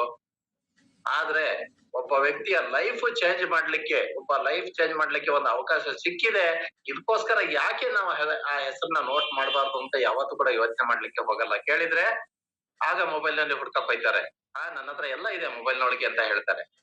ಇಲ್ಲಿ ತನಕ ಡೈರಿ ಒಳಗೆ ನೋಟ್ ಮಾಡದೇ ಇರೋಂಥವ್ರು ಎಷ್ಟೋ ಜನ ನಮ್ಮೊಳಗೆ ಇದ್ದಾರೆ. ಕೆಲವ್ರು ಇದ್ದಾರೆ ಪ್ರತಿಯೊಂದು ಕೂಡ ನೋಟ್ ಮಾಡ್ಕೊಳ್ತಾ ಹೋಗ್ತಾರೆ, ಕೆಲವ್ರು ನೋಟ್ ಮಾಡಿ ಹಾಗೆ ಇಡ್ತಾರೆ, ಕೆಲವರು ಅದನ್ನ ಸ್ಟಡಿ ಮಾಡ್ತಾರೆ, ಅದನ್ನು ಕೂಡ ಸೆಲೆಕ್ಟ್ ಮಾಡಿ ಅದನ್ನ ಕಾರ್ಯರೂಪಕ್ಕೆ ತರಲಿಕ್ಕೆ ಸಾಧ್ಯವಾದಷ್ಟು ಪ್ರಯತ್ನ ಪಡ್ತಿದ್ದಾರೆ. ಗುಡ್. ಆದ್ರೆ ಎಲ್ಲರೂ ಹಾಗೆ ಮಾಡ್ತಿದ್ದಾರ? ಖಂಡಿತ ಇಲ್ಲ. ಎಲ್ಲರೂ ಹಾಗೆ ಮಾಡಿದ್ದೇ ಆದ್ರೆ ನಿಮ್ಮ ಜಿನಾಲಜಿನ ಓಪನ್ ಮಾಡಿ ಪ್ರತಿಯೊಂದು ಲೆವೆಲ್ ನ ನಿಮ್ಮ ಕಮ್ಯುನಿಟಿ ಇನ್ಫಾರ್ಮೇಶನ್ ಏನಿದೆ ಆ ಒಂದು ಮ್ಯಾಟ್ರಿಕ್ಸ್ ಪ್ಲಾನ್ ಇದೆಯಲ್ಲ ಅಲ್ಲಿ ನೋಡ್ತಾ ಹೋಗಿ ಎಷ್ಟು ಜನ ನಿಮ್ಮ ಟೀಮ್ ನಲ್ಲಿ ಆಕ್ಟಿವ್ ಇದ್ದಾರೆ. ಲಾಸ್ಟ್ ಕಾಲಮ್ ಇದೆ ನೋಡಿ, ನಿಮ್ಮ ಎಷ್ಟನೇ ಲೆವೆಲ್ ನಲ್ಲಿ ಎಷ್ಟು ಜನ ವ್ಯಕ್ತಿಗಳಿದ್ದಾರೆ ಪ್ರತಿ ಲೆವೆಲ್ ನ ಕ್ಲಿಕ್ ಮಾಡ್ತಾ ಹೋಗಿ ಅಲ್ಲಿ ನಂಬರ್ಸ್ ಬರುತ್ತೆ. ಸೊ ಅಲ್ಲಿ ಲಾಸ್ಟ್ ನಲ್ಲಿ ಅವರ ರ್ಯಾಂಕ್, ಅವ್ರು ಯಾವ ರ್ಯಾಂಕ್ ಅಲ್ಲಿ ಇದ್ದಾರೆ, ಅವ್ರು ಎಷ್ಟು ಜನನ ಡೈರೆಕ್ಟ್ ಮಾಡಿದ್ದಾರೆ, ಅಲ್ಲಿ ರಿಸಲ್ಟ್ ಕಾಣಿಸೋಂಥದ್ದು ನಮ್ಮ ಆಕ್ಷನ್ ಏನಿದೆ ಅದು ಅಲ್ಲಿ ಕಾಣಿಸ್ತಾ ಹೋಗುತ್ತೆ. ಇದನ್ನ ಮಾಡ್ತಾ ಇಲ್ಲ ನಾವು. ಹೇಳಲಿಕ್ಕೆ ತುಂಬಾ ಈಸಿ, 350 ರೂಪಾಯಿ ಬಿಡಿ, ತುಂಬಾ ಇದಕ್ಕಿಂತ ಬಿಸ್ನೆಸ್ ಒಳ್ಳೇದ್ ಯಾವ್ದು ಸಿಕ್ಕೇ ಇಲ್ಲ, ಇಷ್ಟು ಕಡಿಮೆ ಅಮೌಂಟ್ ಅಲ್ಲಿ ಯಾವ್ದೇ ಬಿಸ್ನೆಸ್ ಮಾಡಕ್ಕೆ ಸಾಧ್ಯ ಇಲ್ಲ ಅಂತ ಹೇಳ್ಕೊಳಕ್ಕೆ ಈಸಿ ಇರುತ್ತೆ. ಆದ್ರೆ ಅದನ್ನ ಡೂಪ್ಲಿಕೇಶನ್ ಎಷ್ಟು ಮಟ್ಟಿಗೆ ಆಗ್ತಾ ಇದೆ ಅದನ್ನ ಅಬ್ಸರ್ವ್ ಮಾಡ್ತಾ ಇದ್ದೀರಾ? ಮಾಡ್ತಾ ಇಲ್ಲ ಅಂತ ಹೇಳಿದ್ರೆ ಇವತ್ತಿಂದಾನೇ ಸ್ಟಾರ್ಟ್ ಮಾಡಿ. ಡೈಲಿ ರಾತ್ರಿ ನಿಮ್ಮ ಒಂದು ಡೈರಿ ತಗೊಳ್ಳಿ, ಡೈರಿ ತಗೊಂಡು ಕುಳಿತುಕೊಳ್ಳಿ. ಅವತ್ತಿನ ದಿವಸ ನೀವ್ ಏನ್ ಮಾಡಿದ್ರಿ ಅನ್ನೋದನ್ನ ಒಂದ್ಸರಿ ಜ್ಞಾಪಿಸ್ಕೊಳ್ಳಿ. 10 ನಿಮಿಷ ಕಣ್ಣು ಮುಚ್ಕೊಂಡು ಕುಳಿತುಕೊಳ್ಳಿ. ಎಲ್ಲಾದ್ರೂ ಯಾರತ್ರನಾರು ನೀವು ರೂಢ್ ಆಗಿ ಮಾತಾಡಿದ್ರೆ ಖಂಡಿತ ದೇವರಲ್ಲಿ ಪ್ರಾರ್ಥನೆ ಮಾಡ್ಕೊಳ್ಳಿ, ಸಾರಿ ಕೇಳಿ. ಯಾಕೆಂದ್ರೆ ನಡೆದಿರುತ್ತೆ ಸಾಮಾನ್ಯವಾಗಿ. ಇವತ್ತಿನ ಒತ್ತಡದಲ್ಲಿ ಈ ತರದೆಲ್ಲ ಸಾಮಾನ್ಯ ಇರುತ್ತೆ. ಅದು ಡೈರೆಕ್ಟ್ ಆಗಿರ್ಬೋದು ಅಥವಾ ಫೋನ್ ಮುಖಾಂತರ ಆಗಿರ್ಬೋದು, ಒಂದಲ್ಲ ಒಂದು ಅಂದ್ರೆ ಅನ್ಎಕ್ಸ್ಪೆಕ್ಟೆಡ್ಲಿ ಅಥವಾ ಎಕ್ಸ್ಪೆಕ್ಟೆಡ್ಲಿ ಯಾವುದೇ ರೀತಿನಲ್ಲಿ ಆಗಿರ್ಬೋದು. ಆದ್ರೆ ಆ ಸಮಯದಲ್ಲಿ ಅದಕ್ಕೆ ಆಕ್ಷನ್ ನ ಬೇಗ ಮಾಡ್ತೀವಿ ನೋಡಿ. ಆ ತರದಕ್ಕೆ ಇದೆಯಲ್ಲ ಸಿಟ್ ಮಾಡ್ಕೊಳ್ಳೋ ಅಂತದ್ರಲ್ಲಿ ಯಾರಿಗಾದ್ರೂ ಒಂದು ಇಮಿಡಿಯೇಟ್ ಆಗಿ ತಿರುಗಿ ಹೇಳಂತದ್ ಇದೆಯಲ್ಲ, ಇದನ್ನ ಆಕ್ಷನ್ ಮಾಡ್ಲಿಕ್ಕೆ ನಾವು ಹಿಂದೆ ಮುಂದೆ ನೋಡಲ್ಲ. ಇಮಿಡಿಯೇಟ್ ಆಕ್ಷನ್ ಅದು. ನಮ್ಮ ಬ್ರೈನ್ ಎಷ್ಟು ಸ್ಪೀಡ್ ಆಗಿ ಕೆಲಸ ಮಾಡ್ತಾ ಸಿಗ್ನಲ್ ಕೊಡ್ತಾ ಅಷ್ಟೇ ಸ್ಪೀಡ್ ಆಗಿ ನಾವು ಕೂಡ ಕೆಲಸ ಮಾಡಿರ್ತೀವಿ. ಆದ್ರೆ ಲೈಫ್ಗೆ ಬೇಕಾದಂತದ್ರ ಮೇಲೆ ಆ ಆಕ್ಷನ್ ನ ನಾವು ಮಾಡಲ್ಲ. ಅಲ್ಲಿ ಬರೀವಿ ಆ ತರದ್ ಏನೇ ಆಗಿದ್ರು ಕೂಡ ಆ ತಪ್ಪನ್ನ ಮತ್ತೆ ಮರುಕಳಿಸ್ದ ಹಾಗೆ ರಿಪೀಟ್ ಆಗದೇ ಇರೋಂತ ರೀತಿನಲ್ಲಿ ಖಂಡಿತ ಈ ತಪ್ಪನ್ನ ಇನ್ನ ಮಾಡಲ್ಲ ಅನ್ನೋದನ್ನ ನೋಟ್ ಅಲ್ಲಿ ಬರ್ಕೊಳ್ಳಿ. ಆ ನೋಟ್ ಏನಿದೆ ಅದನ್ನ ಹೈಲೈಟ್ ಮಾಡಿ ಇಟ್ಕೊಳ್ಳಿ. ಅದು ನಿಮ್ಮ ತಪ್ಪುಗಳಾಗಿರುತ್ತೆ. ಯಾರಿಗಾದ್ರೂ ನೀವು ಪ್ಲಾನ್ ಕೊಟ್ಟಿದ್ದೀರಾ, ಅವ್ರು ರಿಜೆಕ್ಟ್ ಮಾಡಿದಾರೆ ಅಂದ್ರೆ ಕಾರಣ ಕೂಡ ಇರುತ್ತೆ. ಅದಕ್ಕೆ ಏನ್ ಕಾರಣ ಇರ್ಬೋದು ಅನ್ನೋದ್ರ ಬಗ್ಗೆ ಒಂಚೂರು ಯೋಚನೆ ಮಾಡಿ. ಯಾಕೆಂದ್ರೆ ಇಷ್ಟು ಚೆನ್ನಾಗಿರೋಂತ ಸಿಸ್ಟಮ್ ಸಿಕ್ಕಿದೆ ಅಂತ ಹೇಳಿದ್ರೆ ಎಲ್ಲರೂ ಕೂಡ ಇನ್ಕಮ್ ಗೋಸ್ಕರನೇ ಕೆಲಸ ಮಾಡ್ತಾ ಇರ್ತಕ್ಕಂಥದ್ದು. ಅವ್ರು ಒಂದ್ ಬಿಸ್ನೆಸ್ ಮಾಡ್ಲಿ 10 ಬಿಸ್ನೆಸ್ ಮಾಡ್ಲಿ ಎಲ್ಲರೂ ಆದಾಯಕ್ಕೋಸ್ಕರ ಮಾಡ್ತಾರೆ, ಇನ್ಕಮ್ ಸೋರ್ಸ್ ಬೇಕು. ಆದ್ರೆ ಈ ಒಂದು ಸಿಸ್ಟಮ್ ನ ನಾವು ಕರೆಕ್ಟ್ ಆಗಿ ಅಪ್ರೋಚ್ ಮಾಡಿ ಅವರಿಗೆ ತಿಳಿಸ್ಕೊಟ್ಟಿದೆ ಆದ್ರೆ, ಕರೆಕ್ಟ್ ಆಗಿ ಪ್ರಾಪರ್ ಆಗಿ ನಾವು ಅವರಿಗೆ ಇನ್ವೈಟ್ ಮಾಡಿದ್ದೆ ಆದ್ರೆ ಖಂಡಿತ ಯಾರು ಅದನ್ನ ಬೇಡ ಅಂತ ಹೇಳಲ್ಲಲ್ವಾ. ಅವ್ರು ಏನಾದ್ರು ರಿಜೆಕ್ಟ್ ಮಾಡಿದ್ದಾರೆ ಅಂತ ಹೇಳಿದ್ರೆ ರೀಸನ್ ನ ಬರ್ಕೊಳ್ಳಿ. ಏನ್ ರೀಸನ್ ಇರ್ಬೋದು ಅದನ್ನ ಬರ್ಕೊಳ್ಳಿ. ಅದನ್ನ ಕರೆಕ್ಟ್ ಮಾಡ್ಕೊಳ್ಳಿಕ್ಕೆ ನೋಡಿ. ಮತ್ತೆ ಅವ್ರನ್ನ ಅಪ್ರೋಚ್ ನ ಮಾಡಿ. ಅಂದ್ರೆ ಆ ಸ್ಟೈಲ್ ನ ಚೇಂಜ್ ಮಾಡಿ. ಯಾವ ತರ, ಎಲ್ಲಿ ನಾನು ಮಿಸ್ಟೇಕ್ ಮಾಡಿದೆ ಕಾಂಟ್ಯಾಕ್ಟ್ ಅಂಡ್ ಇನ್ವೈಟ್ ನಲ್ಲಿ, ಪ್ರೆಸೆಂಟೇಶನ್ ಕೊಟ್ಟ ಮೇಲೆ ಫಾಲೋ ಅಪ್ ನಲ್ಲಿ ಮಿಸ್ಟೇಕ್ ಮಾಡಿದೀನಿ, ಇದನ್ನ ಖಂಡಿತ ನೀವು ಅಲ್ಲಿ ನೋಟ್ ಮಾಡ್ಕೊಳ್ಳಿ. ಪ್ರತಿ ದಿವಸ ಒಂದೊಂದು ತಪ್ಪನ್ನ ನೋಟ್ ಮಾಡ್ಕೊಂಡು ಅದು ರಿಪೀಟ್ ಆಗದಂಗೆ ನೀವು ನೋಡ್ಕೊಳ್ತಾ ಹೋಗಿ. ಜಾಸ್ತಿ ದಿವಸ ಬೇಡ, 21 ಡೇಸ್ ರೆಗ್ಯುಲರ್ ಆಗಿ ನೀವು ಪ್ರಾಕ್ಟೀಸ್ ಮಾಡಿದ್ರೆ ನಿಮಗೆ ಅಭ್ಯಾಸ ಹೋಗಿರುತ್ತೆ. ಆವಾಗ ನಿಮ್ಮ ಮನೆಯವರೇ ನೋಡಂತ ಆ ದೃಷ್ಟಿನೇ ಬೇರೆ ಆಗಿರುತ್ತೆ. ಯಾಕೆಂದ್ರೆ 21 ದಿವಸದಲ್ಲಿ ನಮ್ಮ ಮನೆಯವರು ಇಷ್ಟು ಚೇಂಜ್ ಆಗಿದ್ದಾರೆ ಅಂತ ಹೇಳಿದ್ರೆ ಏನ್ ಕಾರಣ ಅನ್ನೋದು ಅವರಿಗೆ ಅದೇ ಒಂದು ಮಿಸ್ಟ್ರಿ ಆಗಿ ಉಳ್ಕೊಂಡಿರುತ್ತೆ. ಹಾಗೆ ಒಬ್ರಿಗೆ ರೆಸ್ಪೆಕ್ಟ್ ಕೊಡೋಂಥದ್ದಾಗಿರ್ಬೋದು, ಅಪ್ಲೈನ್ ಜೊತೆ ಒಳ್ಳೆ ರಿಲೇಶನ್ಶಿಪ್ ನ ಇಟ್ಕೊಳ್ಳೋಂಥದ್ದಾಗಿರ್ಬೋದು. ಅಪ್ಲೈನ್ ಇಂದ ಏನು ಎಕ್ಸ್ಪೆಕ್ಟ್ ಮಾಡ್ಬೇಡಿ. ಯಾಕೆಂದ್ರೆ ಅವ್ರ ಒಂದು ಅಪಾರ್ಚುನಿಟಿ ಕೊಟ್ಟಿದಾರಲ್ಲ, ಇದನ್ನ ಗ್ರೇಟ್ ಅಂತ ಅನ್ಕೊಳ್ಳಿ. ಇವತ್ತು ಕೂಡ ಎಷ್ಟೋ ಜನ ತಂದೆ ತಾಯಿನ ಬ್ಲೇಮ್ ಮಾಡೋದನ್ನ ನಾವು ನೋಡಿದ್ವಿ. ಎಲ್ಲಾರು ಬೇಕಾದಷ್ಟು ಆಸ್ತಿ ಮಾಡಿಟ್ಟಿದ್ದಾರೆ, ನಮ್ಮ ಅಪ್ಪ ಅಮ್ಮ ಏನು ಮಾಡಿಟ್ಟಿಲ್ಲ, ಹಾಗೆ ಹೆತ್ತು ಬಿಟ್ಬಿಟ್ಟಿದ್ದಾರೆ. ಈ ತರ ಬ್ಲೇಮ್ ಮಾಡೋದನ್ನ ಸೊಸೈಟಿಲಿ ನಾವು ನೋಡ್ತಾ ಇದ್ವಿ ಅಲ್ವಾ. ಅದೇ ರೀತಿ ಇಲ್ಲೂ ಕೂಡ ಅಪ್ಲೈನ್ ಇದಾರಲ್ಲ, ಅವ್ರನ್ನ ಒಬ್ಬ ಪೇರೆಂಟ್ ರೂಪದಲ್ಲಿ ಕಾಣಿ. ಯಾವ್ದೋ ಒಬ್ಬ ವ್ಯಕ್ತಿನ ಹಾಗೇನೆ ಜನರಲ್ ಆಗಿ ನೋಡೋಂತ ರೀತಿನಲ್ಲಿ ನೀವು ಟ್ರೀಟ್ ಮಾಡ್ಬೇಡಿ. ಯಾಕೆಂದ್ರೆ ಅವ್ರಿಗೆ ಎಷ್ಟು ನಾಲೆಜ್ ಇರುತ್ತೋ. ಈಗ ಎಕ್ಸಾಂಪಲ್ ಎಷ್ಟೋ ಜನ ತಂದೆ ತಾಯಿ ಅನ್ಎಜುಕೇಟೆಡ್ ಆಗಿರ್ತಾರೆ, ಆದ್ರೆ ಮಕ್ಕಳನ್ನ ಇವತ್ತು ವಿದ್ಯಾವಂತರ ಮಾಡಿದ್ದಾರೆ, ಪೋಸ್ಟ್ ಗ್ರಾಜುಯೇಷನ್ ಮಾಡ್ಸಿದ್ದಾರೆ, ಒಳ್ಳೊಳ್ಳೆ ಗೌರ್ಮೆಂಟ್ ನೌಕರಿ ಕೊಡ್ತಿದ್ದಾರೆ, ಒಳ್ಳೆ ಬಿಸ್ನೆಸ್ ಮಾಡೋ ಅಂತವಷ್ಟು ಸ್ಕಿಲ್ ಕೊಟ್ಟಿದ್ದಾರೆ ಅವರು. ಆದ್ರೆ ಅವರು ಅನ್ಎಜುಕೇಟೆಡ್ ಆಗಿದ್ದಾರೆ. ಇವ್ರ ಎಷ್ಟೇ ಮಕ್ಕಳು ಸಂಪಾದನೆ ಮಾಡ್ತಾ ಇದ್ರು ಕೂಡ ಪೇರೆಂಟ್ಸ್ ಇವತ್ತು ಕೂಡ ಅದೇ ಕೆಲಸ ಬಿಟ್ಟಿಲ್ಲ. ಅವ್ರ ಪ್ರೊಫೆಷನ್ ಏನ್ ಮಾಡ್ಕೊಂಡ್ ಬಂದಿದ್ರಲ್ಲ ಖಂಡಿತ ಅದನ್ನೇ ಮಾಡ್ತಾ ಇರ್ತಾರೆ ಅವರು. ಅದೇ ರೆಸ್ಪೆಕ್ಟ್ ನಾವ್ ಯಾಕೆ ನಮ್ಮ ಅಪ್ಲೈನ್ಗೆ ಕೊಡಬಾರ್ದು? ಅವರಲ್ಲಿ ನಾಲೆಜ್ ಎಷ್ಟಿದೆ ಅಂದ್ರೆ ನಾನ್ ಅವ್ರನ್ನ ಏನ್ ಕೇಳೋದು, ಅವ್ರಿಗಿಂತ ನನಗೆ ಜಾಸ್ತಿ ನಾಲೆಜ್ ಇದೆ. ನಮ್ಮ ಮಕ್ಕಳು ನಾವು ನಮಗಿಂತ ಹೆಚ್ಚು ಸಂಪಾದನೆ ಮಾಡಿದ್ರೆ, ನಮಗಿಂತ ಒಂದು ಒಳ್ಳೆ ಪೋಸ್ಟ್ ನಲ್ಲಿ ಇದ್ರೆ, ಅವ್ರು ಇಂಡಿಪೆಂಡೆಂಟ್ ಆದ್ರೆ, ನಮ್ಮ ಮಕ್ಳು ಏನಾದ್ರು ನಮ್ಮ ಅಪ್ಪ ಅಮ್ಮಗಿಂತ ನಾನ್ ಜಾಸ್ತಿ ಕಲ್ತಿದ್ದೀನಿ ಇವ್ರನ್ನೇನ್ ಕೇಳಂತದಿದೆ ಅಂದ್ರೆ ನಮಗೆ ಹೇಗ ಅನ್ಸುತ್ತೆ?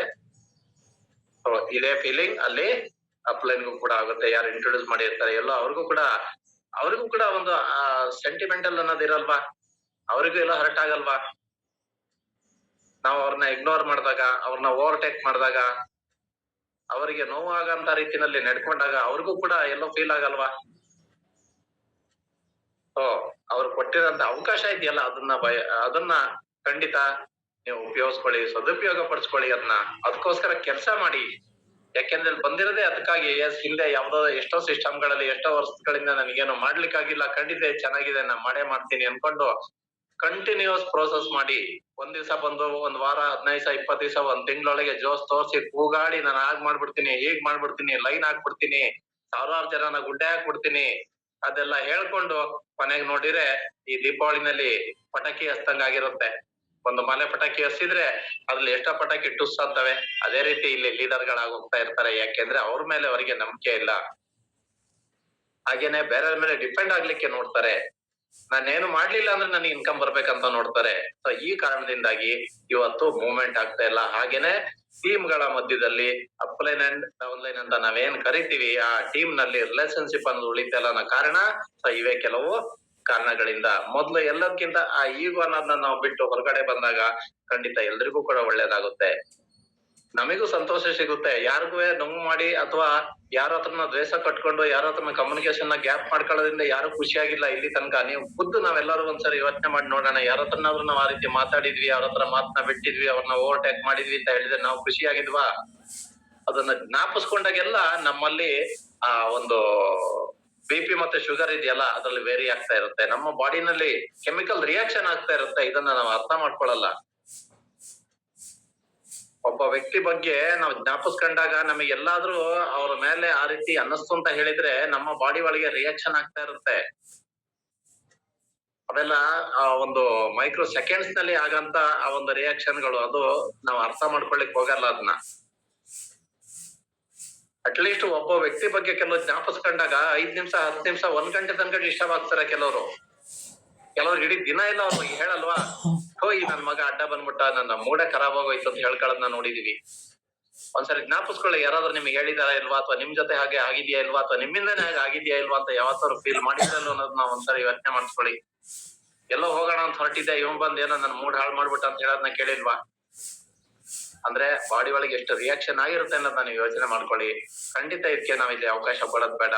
ಅದನ್ನೇ ನಾವು ಲವ್ ಅಂಡ್ ಲೀಡರ್ಶಿಪ್ ಅಂತ ನಾವಿಲ್ಲಿ ಕರಿತೀವಿ. ನಮ್ಮ ಮಕ್ಕಳು ಅಂದ್ರೆ ಇಲ್ಲಿ ಪೇರೆಂಟ್ಸ್ ಮತ್ತೆ ಮಕ್ಕಳಿಗೆ ಹೋಲಿಸ್ತಾರೆ ಅಪ್ಲೈನ್ ಅಂಡ್ ಡೌನ್ಲೈನ್ ಅನ್ನೋದನ್ನ. ಮಕ್ಕಳು ತಪ್ಪು ಮಾಡ್ತಾರೆ ಅಂತ ಪೇರೆಂಟ್ಸ್ ಅವ್ರನ್ನ ಏನಾದ್ರು ಆ ರೀತಿ ರೂಢ್ ಆಗಿ ನಡ್ಕೊಂಡಿರೋದನ್ನ ನೋಡಿದೀವ? ರೂಢ್ ಆಗಿ ಹೇಳ್ಬೋದು, ಬೇರೆ ರೀತಿಯಲ್ಲಿ ಅರ್ಥ ಮಾಡಿಸ್ಬೋದು. ಅವರು ಪ್ರೀತಿಲಿ ಅರ್ಥ ಮಾಡ್ಕೊಳ್ಳಿಲ್ಲ ಅಂತ ಹೇಳಿದ್ರೆ ಬೇರೆ ರೀತಿನಲ್ಲೂ ಅರ್ಥ ಮಾಡ್ತಿರ್ಬೋದು, ಕೈ ಎತ್ತಿರ್ಬೋದು. ಆದ್ರೆ ಆ ಸಂಬಂಧ ಅನ್ನೋದು ಹೋಗಿದ್ಯಾ?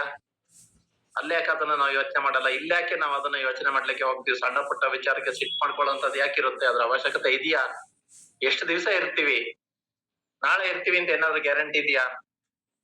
ಹಾಗಿದ್ಮೇಲೆ ಯಾಕೆ ಸಣ್ಣ ಸಣ್ಣ ವಿಚಾರಕ್ಕೆ ನಾವು ನಮ್ಮನ್ನ ಕಾಂಪ್ರಮೈಸ್ ಮಾಡ್ಕೊಳ್ತಾ ಇಲ್ಲ? ಅಂದ್ರೆ ಈ ಪ್ರಪಂಚದಲ್ಲಿ ನಾವು ಸುಖವಾಗಿರ್ಬೇಕಂತ ಹೇಳಿದ್ರೆ ನಮ್ಮ ಜೊತೆ ಇರೋರ್ ಜೊತೆ ನಾವು ಹೊಂದಾಣಿಕೆ ಮಾಡ್ಕೋಬೇಕೇ ವಿನ ನಮ್ಮ ಕ್ಯಾರೆಕ್ಟರ್ಗೆ ತಕ್ಕಾಗಿ ನಮ್ಮಾಗೆ ಅವ್ರು ಇರ್ಬೇಕು ಅಂತ ನಾವು ಯೋಚನೆ ಮಾಡಕ್ ಹೋದ್ವಿ ಅಂತ ಹೇಳಿದ್ರೆ ಅಲ್ಲಿಂದನೇ ಡಿಸ್ಟರ್ಬೆನ್ಸ್ ಅನ್ನೋ ಸ್ಟಾರ್ಟ್ ಆಗುತ್ತೆ. ನಮ್ಮಲ್ಲಿ ಡಿಸ್ಟರ್ಬೆನ್ಸ್ ಆಗುತ್ತೆ, ನಮ್ಮ ನೆಮ್ಮದಿ ಹಾಳಾಗುತ್ತೆ ಅಲ್ಲಿಂದಾನೆ. ಅಂದ್ರೆ ನನ್ನಾಗೆ ಅವ್ರು ಇರ್ಬೇಕು ಅಂತ ಯಾವತ್ತೂ ನಾವ್ ಅನ್ಕೊಳ್ಳೋಂಥದ್ ಬೇಡ. ಹೊಂದ್ಕೊಂಡು ಹೋಗೋಣ ಅನ್ನೋದು ಅಂದ್ರೆ ಮ್ಯೂಚುವಲ್ ಅಂಡರ್ಸ್ಟ್ಯಾಂಡಿಂಗ್ ಅನ್ನೋದಿದೆ ನೋಡಿ, ಅದು ಖಂಡಿತ ಇದ್ದಾಗ ಮಾತ್ರ ಸಾಧ್ಯವಾಗುತ್ತೆ. ಎಕ್ಸಾಂಪಲ್ ನ ಕೊಡ್ಲಿಕ್ಕೆ ತುಂಬಾ ಈಸಿ ಇರುತ್ತೆ. 5 ಬೆರಳನ್ನ ತೋರಿಸಿ ಎಕ್ಸಾಂಪಲ್ ಕೊಡೋದನ್ನ ನಾವೆಲ್ಲರೂ ಕೂಡ ಮಾಡ್ತೀವಿ, ಕೇಳ್ತೀವಿ, ನೋಡ್ತೀವಿ. ಆದ್ರೆ ಅದನ್ನ ನಾವು ಅಳವಡಿಸ್ಕೊಳಲ್ಲ. 5 ಬೆರಳು ಒಂದೇ ಸಮ ಇರಲ್ಲ ಅಂತ ಹೇಳಿ. ಆದ್ರೆ ಆ ಒಂದು ಮುಷ್ಟಿಗಿಂತ ಎಲ್ಲಾನು ಸೇರಿಸಿ ನಾವು ಹಿಡಿದ್ವಿ ಅಂತ ಹೇಳಿದ್ರೆ ಖಂಡಿತ ಎಲ್ಲಾ ಬೆರಳು ಈಕ್ವಲ್ ಆಗ್ತವೆ. ಅದೇ ರೀತಿ ಇಲ್ಲೂ ಕೂಡ ನಮ್ಮ ಟೀಮ್ ನಲ್ಲಿ ಇರ್ತಕ್ಕಂಥವ್ರು ಯಾರೇ ಆಗಿರ್ಲಿ, ಅವ್ರು ಹೇಗೆ ನಡ್ಕೊಳ್ಳಿ, ಅವ್ರ ನಾಲೆಜ್ಗೆ ತಕ್ಕಾಗಿ ಅವ್ರು ನಡ್ಕೊಂಡಿರ್ತಾರೆ. ಅವರ ವಾತಾವರಣ ಅವ್ರನ್ನ ಹಾಗೆ ಮಾಡಿರ್ಬೋದು, ಅವ್ರ ಮನೆಯಲ್ಲಿ ವಾತಾವರಣ ಹಾಗೆ ಇರ್ಬೋದು, ಅವ್ರ ಫ್ರೆಂಡ್ ಸರ್ಕಲ್ ವಾತಾವರಣ ಹಾಗೆ ಇರ್ಬೋದು, ಪರಿಸ್ಥಿತಿ ಅವ್ರನ್ನ ಹಾಗೆ ಮಾಡಿರ್ಬೋದು. ಆದ್ರೆ ಅದನ್ನ ತಪ್ಪು ತಿಳ್ಕೊಂಡು ನಾವೇನಾದ್ರೂ ಆ ಒಂದು ರಿಯಾಕ್ಷನ್ ನ ಮಾಡಿದ್ವಿ ಅಂತ ಹೇಳಿದ್ರೆ ಮೊದಲನೇ ಹಾನಿ ನಮ್ಗೆನೆ, ಆಮೇಲೆ ಬೇರೆಯವ್ರಿಗೆ. ಮೊದಲನೇ ಹಾನಿ ನಮಗೆ, ನಮ್ಮ ಒಳಗೆ ಆಗಂತ ಕೆಮಿಕಲ್ ರಿಯಾಕ್ಷನ್ ಇದೆಯಲ್ಲ, ಇದು ನಮ್ಮನ್ನ ತುಂಬಾ ಎಫೆಕ್ಟ್, ಅಂದ್ರೆ ನಮ್ಮಲ್ಲಿ ಲಕ್ಷಾಂತರ ಒಂದು ಮೈಕ್ರೋ ಲೆವೆಲ್ ನಲ್ಲಿ ಆ ವೇನ್ಸ್ ಕೆಲವು ಎಷ್ಟೋ ಇದಾವಲ್ಲ ಬ್ಲಾಕ್ ಆಗ್ತಾ ಹೋಗ್ತವೆ, ಕೆಲವು ಟೈಮಲ್ಲಿ ಬ್ಲಾಸ್ಟ್ ಆಯ್ತಾ ಇರ್ತವೆ. ಕೆಲವು ಸಿಟ್ಟು ಜಾಸ್ತಿ ಆದಾಗ, ಯಾರ ಮೇಲಾದ್ರೂ ಅಸೂಯೆ ಬಂದಾಗ, ದ್ವೇಷ ಬಂದಾಗ ಆ ಕೆಲವು ಎಷ್ಟೋ ವೇನ್ಸ್ ಗಳು ಬ್ಲಾಸ್ಟ್ ಆಗ್ತವೆ. ಅವಾಗ ಗೊತ್ತಾಗಲ್ಲ ನಮಗೆ, ಹೋಗ್ತಾನೆ ಇರ್ತಾವ ಅವು, ಕಾಣಿಸಲ್ಲ ನಮಗೆ, ಅದ್ರ ಫೀಲೇ ಆಗಲ್ಲ ನಮಗೆ. ಯಾಕೆಂದ್ರೆ ಆ ಸಿಟ್ನಲ್ಲಿ ಅದೇನು ನಮಗೆ ಗೊತ್ತೂ ಆಗಲ್ಲ ಆಗ. ಯಾಕೆಂದ್ರೆ ಅದೇ ನಮ್ಮನ್ನ ಎಲ್ಲರನ್ನ ಆವರಿಸ್ಕೊಬಿಟ್ಟಿರುತ್ತೆ, ಕತ್ಲೆ ಆವರಿಸ್ಕೊಂಡಾಗೆ. ಹಾಗಾಗಿ ಎಲ್ಲಕ್ಕಿಂತ ಮೊದಲನೇದಾಗಿ ನಾವು ನಮ್ಮ ಕಂಫರ್ಟ್ ಝೋನ್ ಇಂದ ಹೊರಗಡೆ ಬಂದು ಪ್ರತಿ ದಿವಸ ನಾವು ಮಾಡೋಂತ ತಪ್ಪುಗಳನ್ನ ಐಡೆಂಟಿಫೈ ಮಾಡ್ಕೊಂಡು ನಾವು ಅದನ್ನ ನೋಟ್ ಡೌನ್ ಮಾಡ್ಕೊಂಡು ಅದು ಮತ್ತೆ ರಿಪೀಟ್ ಆಗದೆ ಇರಂಗೆ ನಾವು ನೋಡ್ಕೊಂಡಿದ್ದೆ ಆದ್ರೆ, ನಮ್ಮ ಟೀಮ್ ಅವ್ರ ಜೊತೆ ಒಂದು ಗುಡ್ ರಿಲೇಶನ್ಶಿಪ್ ನ ನಾವು ಇಟ್ಕೊಂಡಿದ್ದೆ ಆದ್ರೆ, ಏನ್ ಡೈರೆಕ್ಟ್ ಆಗಿ ಹೋಗ್ಲೇಬೇಕಂತಿಲ್ಲ, ಸಾಧ್ಯವಾದ್ರೆ ಭೇಟಿ ಮಾಡಿ. ಇಲ್ಲ ಅಂತ ಹೇಳಿದ್ರೆ ನಮ್ಮ ಹತ್ರ ಟೆಕ್ನಾಲಜಿ ಇದೆ, ಟೆಕ್ನಾಲಜಿ ಬಳಸ್ಕೊಳ್ಳೋಣ. ಕೆಲವ್ರು ಹೇಳ್ತಾರೆ ಸರ್ ಈಗೆಲ್ಲ ಇವೆಲ್ಲ ಅರ್ಥ ಆಗಲ್ಲ ಅವರಿಗೆ, ನಮಗೆ ಏನಿದ್ರು ಹೋಗಿ ಡೈರೆಕ್ಟ್ ಆಗಿ ಅವ್ರ ಮನೆಗೆ ಹುಡಿಕೊಂಡು ಹೋಗಿ ಪ್ಲಾನ್ ಕೊಟ್ಟಾಗ್ಲೇ ಆಗೋದು, ಅವ್ರ ಜೊತೆ ಕೂಡ್ಸ್ಕೊಂಡು ಮಾತಾಡಿದ್ರೆ ಆಗಂತದ್ದು ಖಂಡಿತ ಇದೆ. ಅದು ಕೂಡ ಒಂದು ರಿಲೇಶನ್ಶಿಪ್ ಏನೆ. ಆದ್ರೆ ಎಲ್ಲಾ ಟೈಮಲ್ಲಿ ಅದನ್ನೇ ಅಪ್ಲೈ ಮಾಡ್ಲಿಕ್ಕೆ ಹೋದ್ರೆ ಆಗುತ್ತಾ? ಇವತ್ತು ಹಾಗೆ ಮಾಡ್ಲಿಕ್ಕೆ ಹೋಗೋದಾಗಿದ್ರೆ ಇವತ್ತು ಬ್ಯಾಂಕ್ ನಲ್ಲಿ ನಾವು ಒಂದು ₹1,000 ನಾವು ವಿಡ್ರಾ ಮಾಡ್ಬೇಕಂತ ಹೇಳಿದ್ರೆ ಕ್ಯೂ ನಲ್ಲಿ ನಿಂತ್ಕೋಬೇಕಾಗಿತ್ತು, ಅಪ್ಲಿಕೇಶನ್ ಫಿಲ್ ಮಾಡ್ಕೊಂಡು. ಆಮೇಲೆ ನಿಧಾನವಾಗಿ ಎಟಿಎಂ ಬಂತು, ಭಯ ಪಡ್ತಾ ಇದ್ರು. ಎಡಿಕ್ಟ್ ಆದ್ವಾ ಇಲ್ವಾ ಅದಕ್ಕೆ ನಾವು? ಈಗ UPI ಬಂದಿದೆ, ಯಾರ ಹತ್ರಕ್ಕೆ ಹೋಗಲ್ಲ, ಎನಿ ಟೈಮ್ 24/7 ಯಾರಿಗೆ ಹಣ ಬೇಕು ಆ ಟೈಮಲ್ಲಿ ಹಣ ಕಳಿಸ್ತಾ ಇದೀವಿ.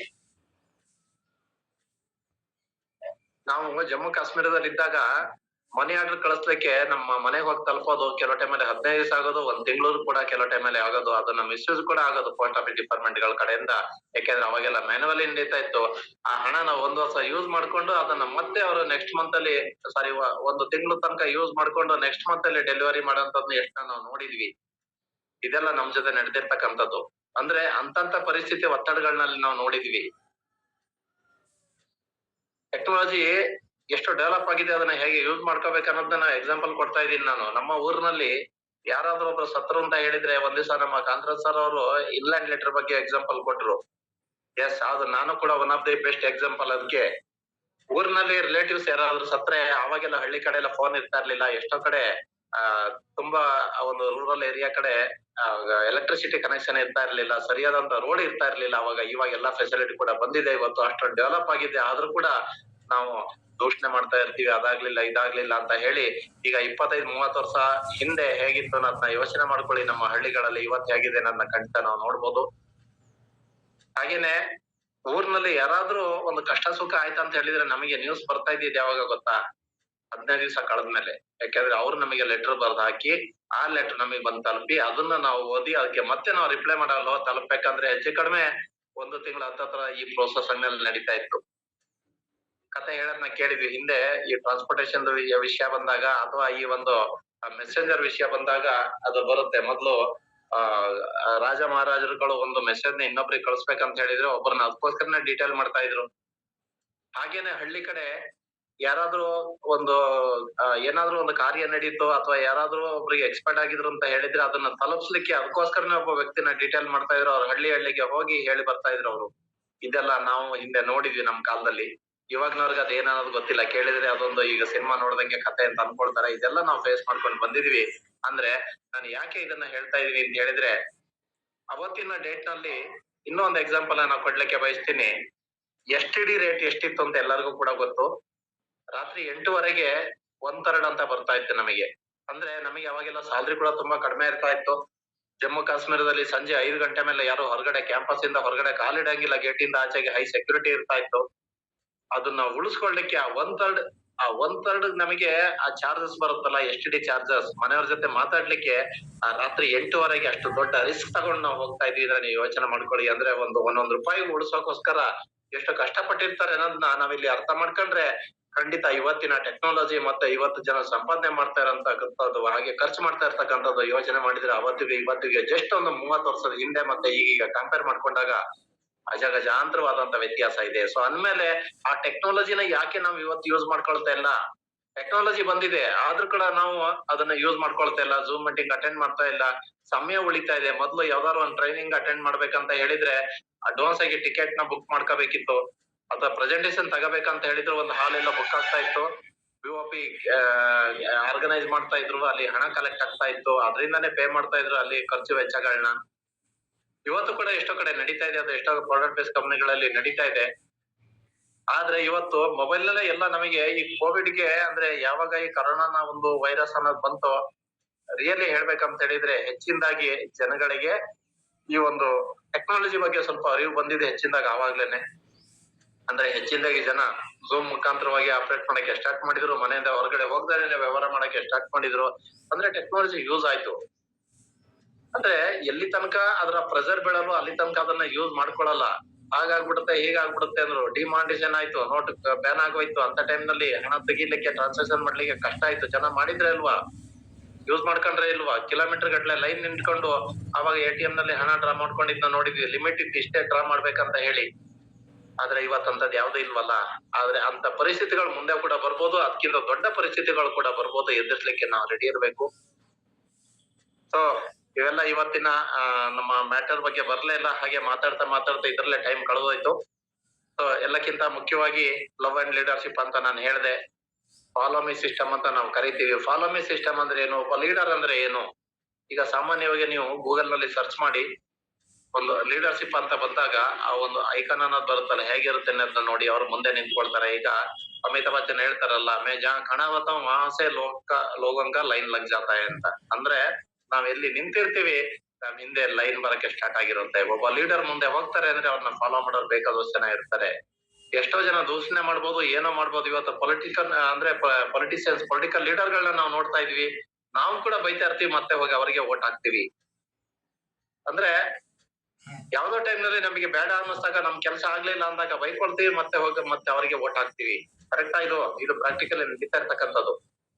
ಆದ್ರೆ ಅವರು ಕೂಡ ಅವ್ರ ಮೇಲೆ ಎಷ್ಟೋ ಬ್ಲೇಮ್ ಗಳಿದೆ. ಎಷ್ಟೋ ಜನ ಅವ್ರ ಬಗ್ಗೆ ಕೆಟ್ಟ ಕಮೆಂಟ್ ಮಾಡಿರ್ತಾರೆ, ಅವ್ರು ಸರಿ ಇಲ್ಲ ಅಂತ ಹೇಳ್ತಾರೆ. ಎಷ್ಟೋ ಜನ ಕೆಲವು ಕಾನೂನು ಅಡೆತಡೆಗಳನ್ನ ಫೇಸ್ ಮಾಡಿರ್ತಾರೆ, ಮಾಡ್ತಾನೆ ಇದಾರೆ. ಆದ್ರೂ ಕೂಡ ಇವತ್ತು ಅವ್ರನ್ನ ಲೀಡರ್ ಅಂತ ಜನ ಫಾಲೋ ಮಾಡ್ತಾರೆ. ಅಂದ್ರೆ ಯಾಕೆ? That is called leadership. ಇಲ್ಲಿ ನಾವ್ ಹೇಳ್ತೀವಿ, ನಾನೇನೋ ದುಡ್ಡು ಹಾಕ್ಬಿಡ್ತೀನಿ, ಆದ್ರೆ 2 ಜನ ಹುಡ್ಕಂತದಿದೆ ನೋಡಿ, ಅದು ಮಾತ್ರ ನನ್ನಿಂದ ಆಗಲ್ಲ. ಬೇಕಾದ್ರೆ ದುಡ್ಡು ಕೊಟ್ಬಿಡ್ತೀನಿ, ನಾನೇ ದುಡ್ಡು ಹಾಕ್ತೀನಿ, ನೀವೇ 2 ಜನ ಸೇರ್ಸಿ. ಅವ್ರ ದುಡ್ಡು ಹಾಕೋದ್ ಬೇಡ, ನಾನೇ ಎಂಟ್ರಿ ಹಾಕ್ತೀನಿ. 2 ಜನ ನಾನೇ ದುಡ್ಡು ಹಾಕ್ತೀನಿ.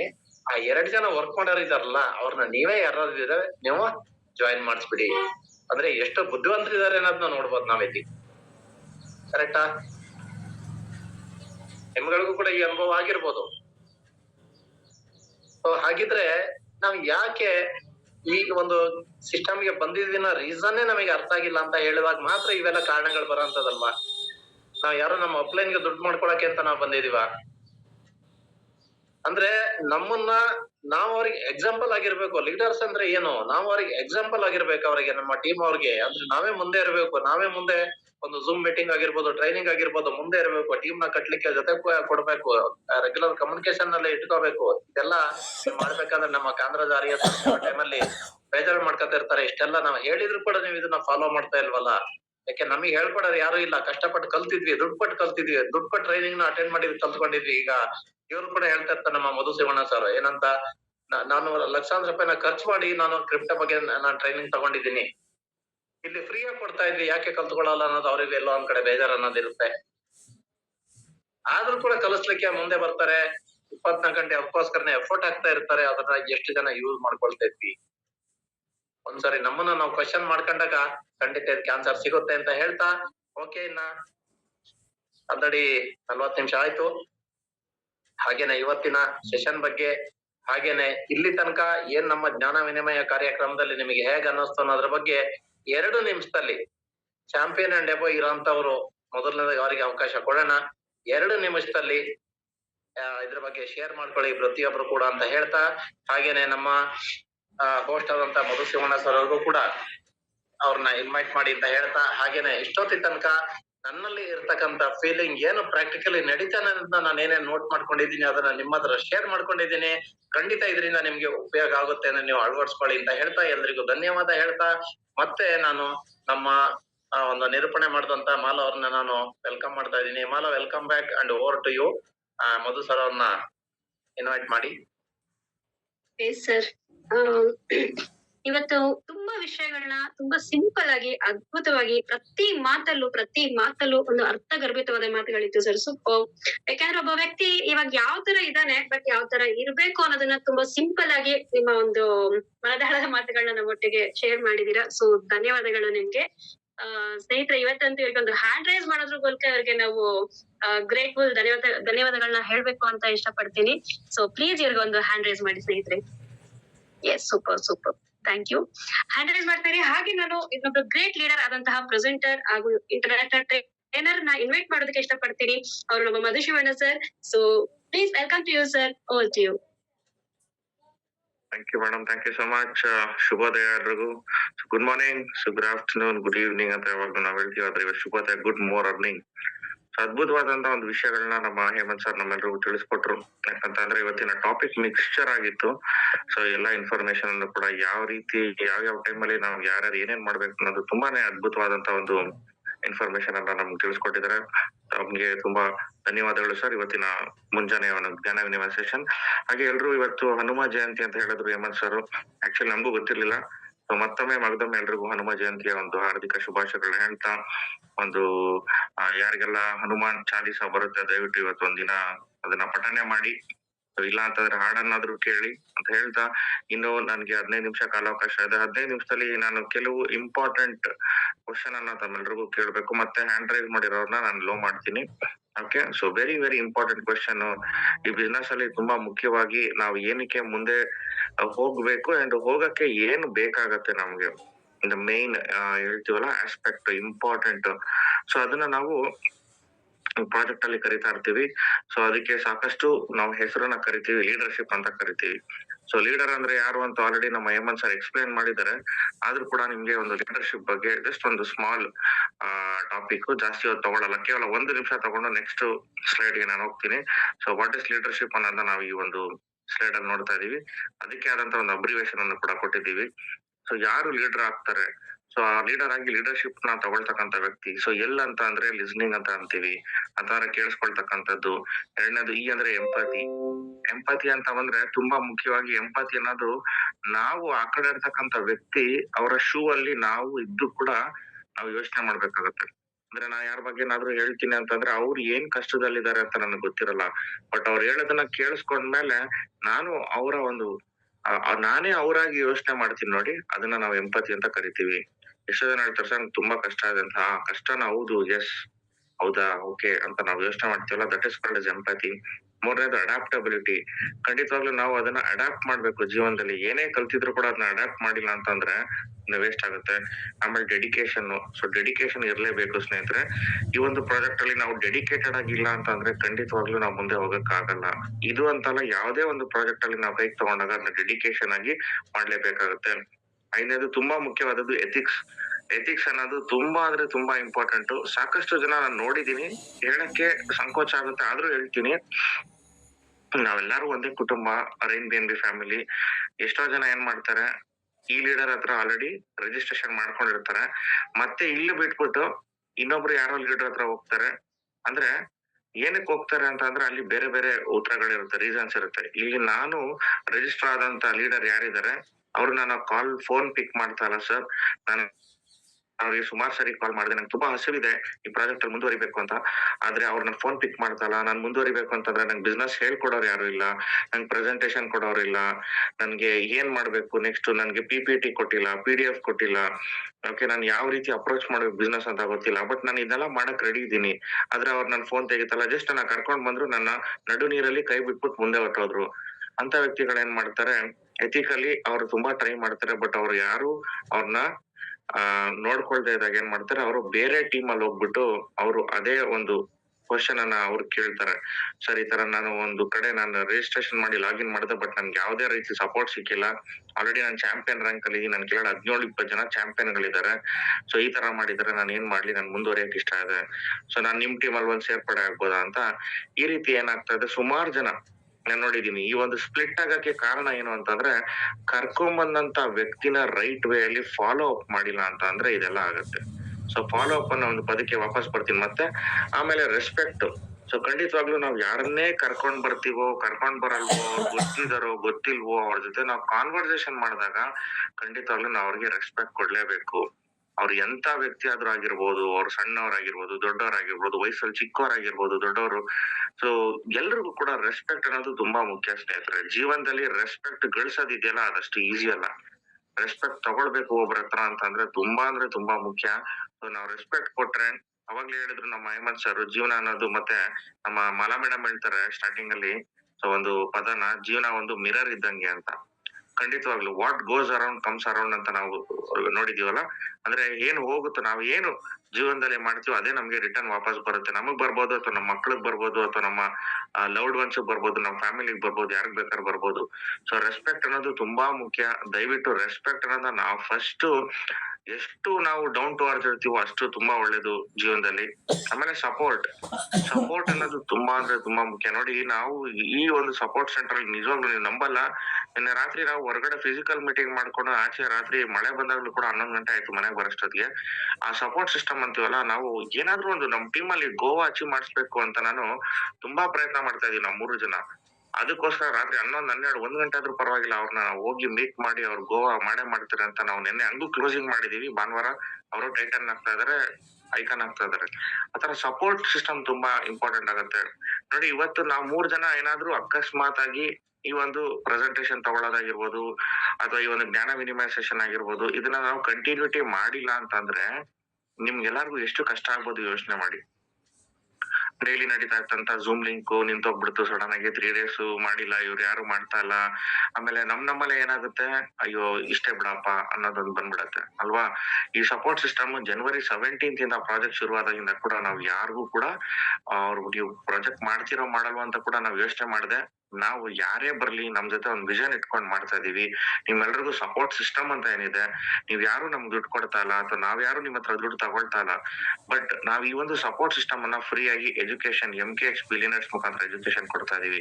ಹಾಗೆ ಹ್ಯೂಮಿಲಿಟಿ, ಹಾಗೆ ಇನ್ಕ್ಲೂಷನ್ ಮತ್ತೆ ಪೇಷನ್ಸ್, ಇದೆಲ್ಲದು ತುಂಬಾ ಮುಖ್ಯ ಸ್ನೇಹಿತರೆ. ಇದಿಲ್ಲ ಅಂತಂದ್ರೆ ಖಂಡಿತವಾಗ್ಲೂ ನಾವು ಮುಂದೆ ಹೋಗ್ತಾ ಸೊ ಕಡೆದಾಗಿ ಇನ್ನು 10 ನಿಮಿಷ ಇದೆ, ನಾನು ಹೇಳ್ದಂಗೆ ವೆರಿ ಸೂನ್ ಮುಗಿಸ್ತೀನಿ ಅಂತ. ಇಲ್ಲಿ 53 ಜನ ಇದೀವಿ ನಾವು. ನಾನು ಎಲ್ರಿಗೂ ಒಂದೇ ಒಂದು ಕ್ವಶನ್ ಕೇಳ್ತೀನಿ.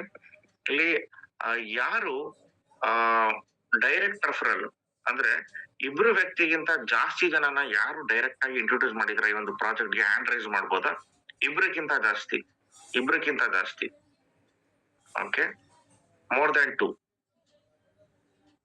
Very good. ಸಾಕಷ್ಟು ಜನ ಮಾಡಿದೀರಾ.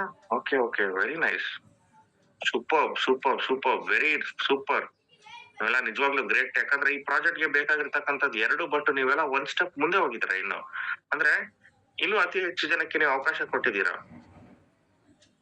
ತುಂಬಾ ಖುಷಿ ಆಗುತ್ತೆ ನೋಡಕ್ಕೆ. ನೋಡಿ, champion Ganesh Rao sir, very nice sir.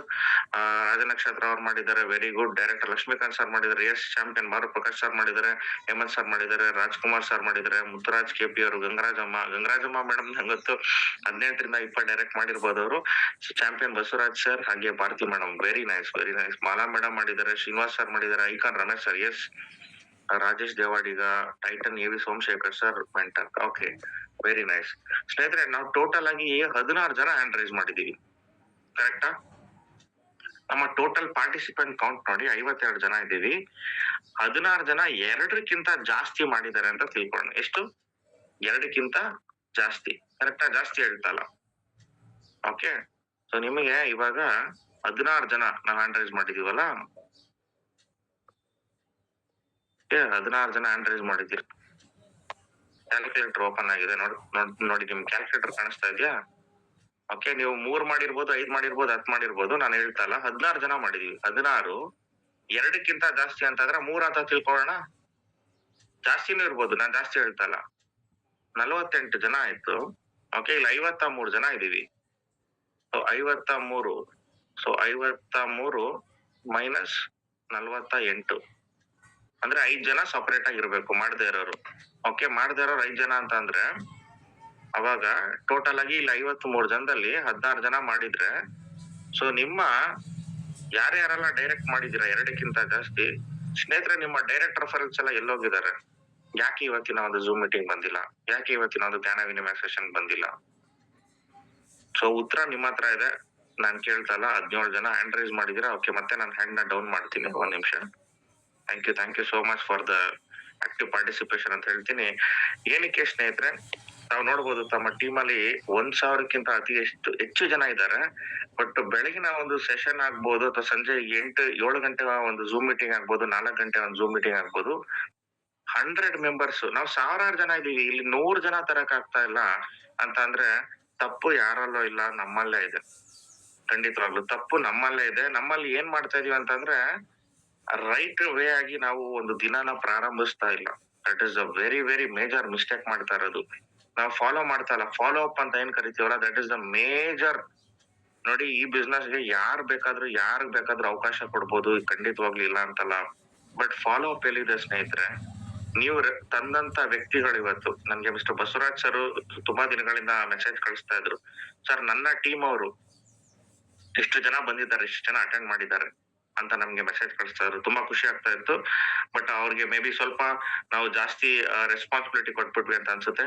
So ಅದು ಸ್ಟಾಪ್ ಆಯ್ತು. ಆತರ ಪ್ರತಿಯೊಬ್ರು ಕೂಡ ನಮ್ಮ ಕಾಂತರಾಜ್ ಸರ್ ಹೇಳಿದ್ರು ತಮ್ಗೆ ತುಂಬಾ ಈಸಿ ಟಾಸ್ಕ್ ಏನಿಲ್ಲ.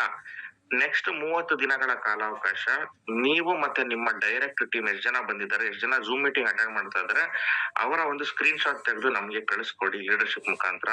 ಸೊ 30 ದಿನ ಆದ್ಮೇಲೆ ನಿಮ್ಗೆ ಒಂದು ಸಪರೇಟ್ ಗಿಫ್ಟ್ ಕೊಡ್ತೀವಿ ಅಂತ ಹೇಳಿದ್ವಿ. ಸೊ ಅದನ್ನು ಕೂಡ ನಾವು ರಿಕ್ವೆಸ್ಟ್ ಮಾಡಿದ್ವಿ, ಬಟ್ ಅದನ್ನು ಕೂಡ ಯಾರು ಸೀರಿಯಸ್ ಆಗಿ ತಗೊಂಡಿಲ್ಲ. ಅಂಡ್ ಮೊನ್ನೆ ಕೂಡ ನಾವು ಝೂಮ್ ಮೀಟಿಂಗ್ ಸಂಜೆ 4 ಗಂಟೆ ಸೆಷನ್ ಅಲ್ಲಿ ನಿಮ್ಗೆ ಗೊತ್ತಿರೋದನ್ನ ನೀವು ಎಕ್ಸ್ಪ್ಲೇನ್ ಮಾಡಿದಕ್ಕೂ ಕೂಡ ನಾವು ಲೈವ್ ಅಲ್ಲೇ ನಿಮ್ಗೆ BNB ಅನ್ನ ಫ್ರೀ ಆಗಿ ಕೂಡ ನಾವು $, ಕಳ್ಸಿಕೊಟ್ಟಿದೀವಿ. ಇವತ್ತು ಕಳ್ಸೋಣ ಅಂತಿದ್ವಿ. ಸೊ ಅದಕ್ ಮುಂಚೆ ಸ್ವಲ್ಪ ಮಿಸ್ಕಮ್ಯುನಿಕೇಶನ್ ಆಯ್ತು. ಇವತ್ತು ನಮ್ಗೆ ಆಕ್ಚುಲಿ ಕೆಲವರಿಗೆ $, ಎಲ್ಲ ಫ್ರೀ ಆಗಿ ಕೊಡೋಣ ಅಂತ ನಮ್ಮ ತಂಡದಿಂದ ಅನ್ಕೊಂಡಿದ್ವಿ. ಬಟ್ ಅನ್ಫಾರ್ಚುನೇಟ್ಲಿ ಆಗ್ಲಿಲ್ಲ. ನೋಡೋಣ. ಬಟ್ ಇವತ್ತು ಕೂಡ ಹೇಳಿ, ನಾನು ಮತ್ತೆ ಕೇಳ್ತೀನಿ, ನೀವು ಬಂದಿರ್ತಕ್ಕಂಥ ಅಷ್ಟು ಜನದಲ್ಲಿ ನಿಮ್ಮ ಡೈರೆಕ್ಟ್ ರೆಫರೆನ್ಸ್ ಎಷ್ಟು ಜನ? ಇಬ್ಬರಿಗಿಂತ ಜಾಸ್ತಿ ಅಂದ್ರೆ 3 ಜನ, ಜಾಸ್ತಿ ಬೇಡ. ನಿಮ್ ಟೀಮ್ ಅಲ್ಲಿ ಇರ್ತಕ್ಕಂಥ 3 ಜನ ಡೈರೆಕ್ಟ್ ರೆಫರೆನ್ಸ್ ಇವತ್ತಿನ ಮೀಟಿಂಗ್ ಅಟೆಂಡ್ ಮಾಡಿದ್ದಾರೆ ಅನ್ನೋರು ಎಷ್ಟು ಜನ ಇದ್ದೀರಾ? ಹ್ಯಾಂಡ್ ರೈಸ್ ಮಾಡ್ಬೋದಾ? ಓಕೆ, ರಾಜ ನಕ್ಷತ್ರ ಅವ್ರೊಬ್ರೆ, ಜೀವ ಅವ್ರೊಬ್ರೆ ಇದಾರೆ. ಅಂದ್ರೆ ಅವ್ರ ಟೀಮ್ ಅಲ್ಲಿ ಅವ್ರ ಡೈರೆಕ್ಟ್ಸ್ 3 ಜನ. ಲಕ್ಷ್ಮೀಕಾಂತ್ ಸರ್ ಇದಾರೆ. Okay, very good. ಮಂಗರಾಜಮ್ಮ ಇದಾರೆ. ಓಕೆ, ಚಾಂಪಿಯನ್ ಗಣ ಅಲ್ಲೇ 5 ಜನ. ಸರ್ ನಿಮ್ 5 ಜನ ಆಯ್ತು ಅಂತಂದ್ರೆ 3 ಜನ ಅಂದ್ರೂ ಕೂಡ 5 3 15 ಅಂದ್ರೆ 15 ಜನ. 54 ಜನದಲ್ಲಿ 15 ಜನ ನಿಮ್ ಟೀಮ್ ಅವ್ರ ಆಗಿರ್ಬೇಕು. ರಮೇಶ್ ಸರ್.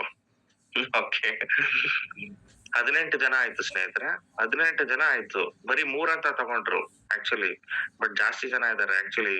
ಗಂಗರಾಜಮ್ಮ ಮೇಡಮ್ ನಾನ್ ನೋಡ್ಬೇಕು ಅಂತಂದ್ರೆ ನಂಗೆ ಗೊತ್ತಿರೋ ಗಂಗರಾಜಮ್ಮ ಮೇಡಮ್ದು ಇಲ್ಲ ಅಂದ್ರು 18 ರಿಂದ 20 ಜನ ಡೈರೆಕ್ಟ್ ರೆಫರಲ್ ಇದಾರೆ. ಓಕೆ, 18 ರಿಂದ 20 ಜನ ಡೈರೆಕ್ಟ್ ರೆಫರಲ್ ಇದಾರೆ. ಸೊ ಬಟ್ ಅವರೆಲ್ಲ ಎಲ್ಲೋದ್ರು, ಯಾಕೆ ಬರ್ತಾ ಇಲ್ಲ?